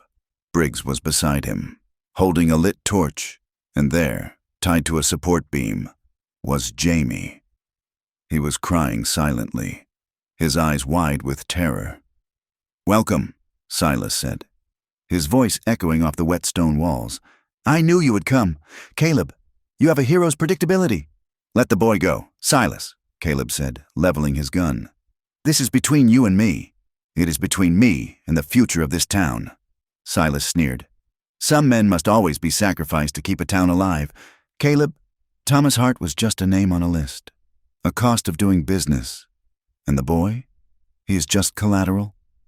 Silas turned his gaze to Lena. And you, Mrs. Hart, a tragic figure, loving two men who both crawled after you like dogs. Thomas died for a wage, and Caleb will die for a kiss. You are a curse, woman. The words clawed at Lena. They were designed to break her, to use her guilt as a weapon. But Lena did not crumble. She straightened her back. She looked at the man who had ordered her husband's death, and the fire in her eyes burned hotter than the lantern flame. I am not a curse, she said, her voice steady and ringing in the chamber. I am a witness, and I am a mother. You think you are powerful. Silas, you are just a small man standing in a hole you dug yourself. Caleb's finger tightened on the trigger. Rage flooded him. Hot, blinding rage. He wanted to put a bullet between Silas's eyes. He took a step forward, the gun shaking. Lena reached out and put a hand on his arm. No, she said sharply. If you kill him in anger, Caleb, it's just murder. It's just more darkness. We get Jamie. We take them up. We make them answer. Listen to the widow, Silas mocked. She has a stomach for justice. Boss, the gas, Briggs muttered, looking at the flame of his torch. It was turning blue, dancing wildly. It's getting thick. Light it, Silas ordered. Briggs hesitated, then lowered the torch toward the fuse running to the crates. No, Caleb shouted. He lunged. He didn't fire. The spark could ignite the whole room. He threw himself at Briggs. The two men crashed into the timbers. The torch flew from Briggs's hand, skittering across the floor. The fuse caught. A hiss of burning powder cut through the chamber like a snake. Caleb and Briggs rolled in the dust, fists flying. Briggs was strong, fueled by panic. He landed a heavy blow to Caleb's injured knee. Caleb cried out, his leg buckling, but he drove an elbow into Briggs's throat. Silas, seeing his chance, grabbed Jamie by the collar of his shirt, dragging him toward the tunnel exit. "No, you don't!" Lena screamed. She threw herself at Silas. She didn't fight like a man. She fought like a blizzard. She clawed at his face, her nails tearing skin. She kicked his shins. She slammed the heavy pry bar into his arm. Silas yelled in pain and released Jamie. "You crazy witch!" "Run, Jamie!" Lena shouted. "Run to the tunnel!" Caleb managed to shove Briggs off. He saw the fuse burning down. 10 feet, 5 feet. "The roof!" Caleb shouted. "It's going to blow!" The timbers above them groaned, a sound like a ship breaking apart. The mountain took a breath. Briggs scrambled up, trying to run for the exit, but the vibration of the fight had loosened the rot in the ceiling. A massive slab of rock detached from the roof. It fell directly on Briggs. He screamed, a short, wet sound that was cut off abruptly as the rock pinned him to the floor. Silas, bleeding and terrified, scrambled past Lena and disappeared into the shadows of the exit tunnel. "Move!" Caleb roared. He grabbed Jamie and shoved him toward Lena. "Go!" Then the blast hit. It wasn't the main pile, thank God, but the torch had ignited a pocket of gas near the ceiling. The explosion was a concussive wave that knocked them all flat. The roof of the chamber began to come down. A heavy beam, thick as a man's waist, crashed down. It landed across Caleb's legs, pinning him. He groaned, the breath driven from his lungs. He tried to move, but the weight was immovable. "Caleb!" Lena crawled toward him through the dust and falling shale.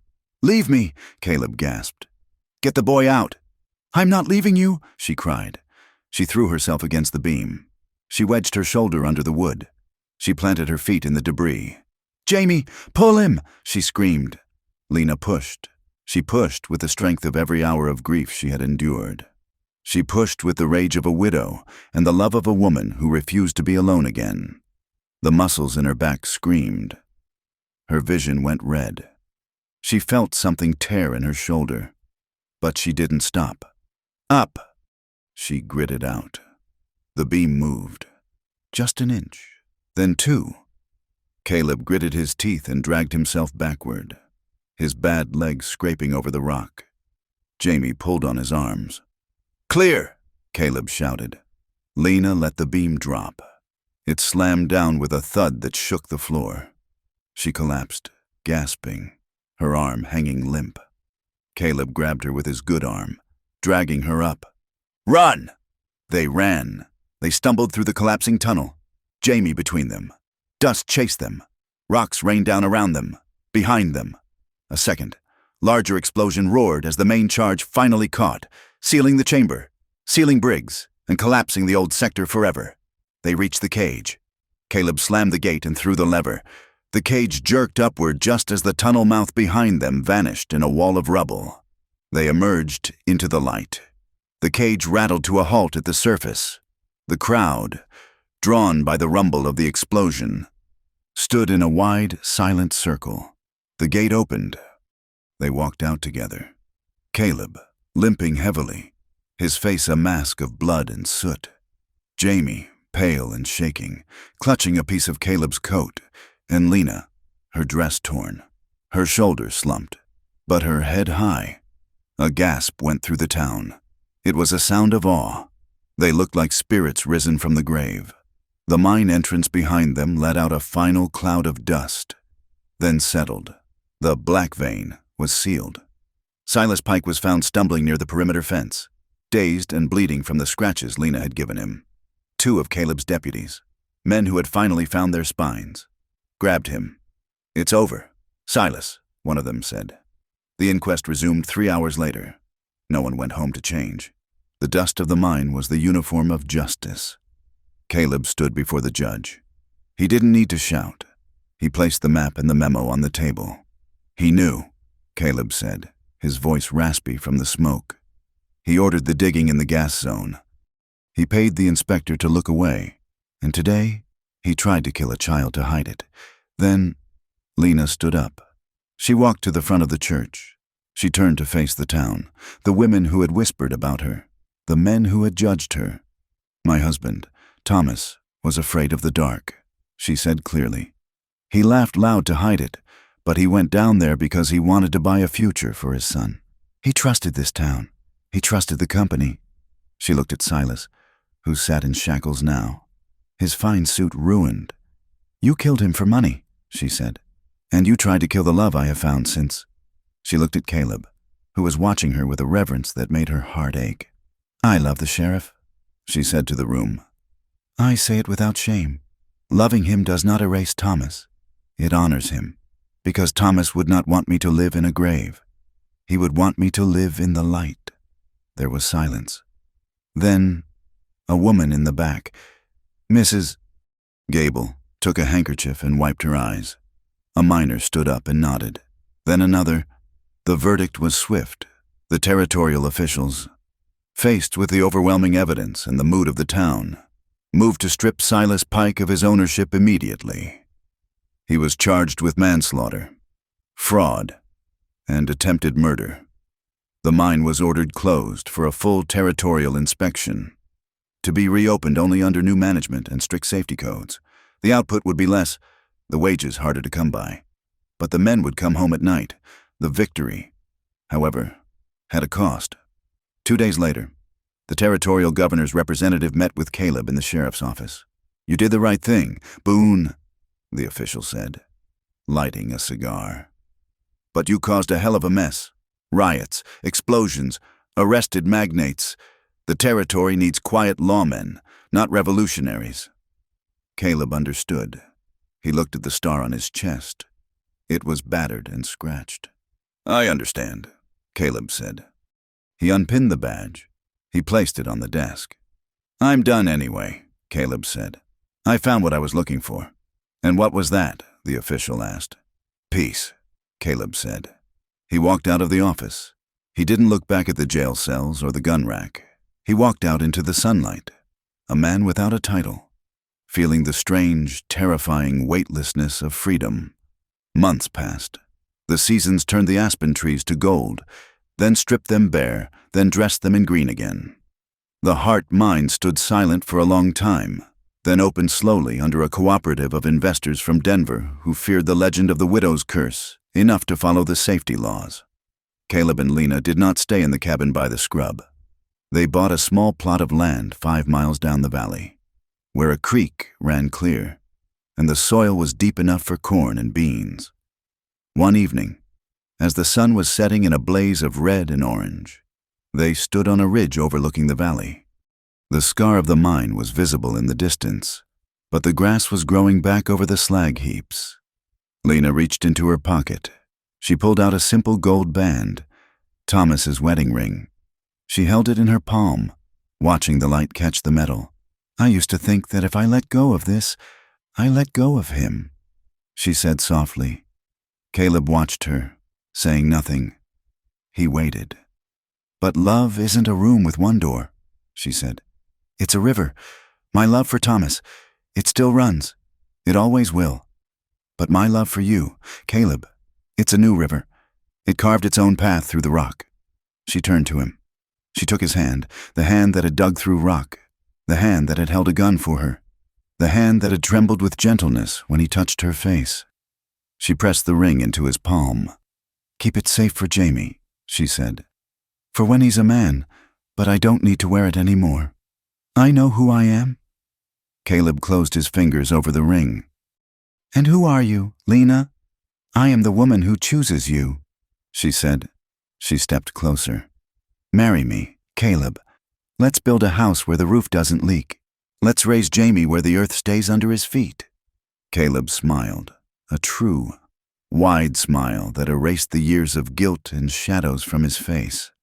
I will, he said. I will marry you every day for the rest of my life. They kissed as the sun dipped below the peaks. It was not a kiss of desperation, nor of fear. It was steady. It was unhurried. It was the kiss of two people who had walked through the valley of the shadow of death and come out the other side, hand in hand. The wind blew through the pines, carrying the scent of sage and rain. The mine was silent. The ghosts were at rest. And on the ridge, silhouetted against the vast, wild sky of the American West, a man and a woman stood together, ready to begin. Thank you for listening to this story of Lena and Caleb. It has been a journey through the darkness of the mine and into the light of a hard-won love. I would love to hear from you. Where are you listening from today? Did you feel the dust in your lungs and the hope in your heart? Please leave a comment in English sharing your thoughts on their journey. And if you enjoyed this tale, please subscribe to From Wild West for more stories of grit, romance, and the enduring spirit of the frontier. Until next time, keep your lantern lit.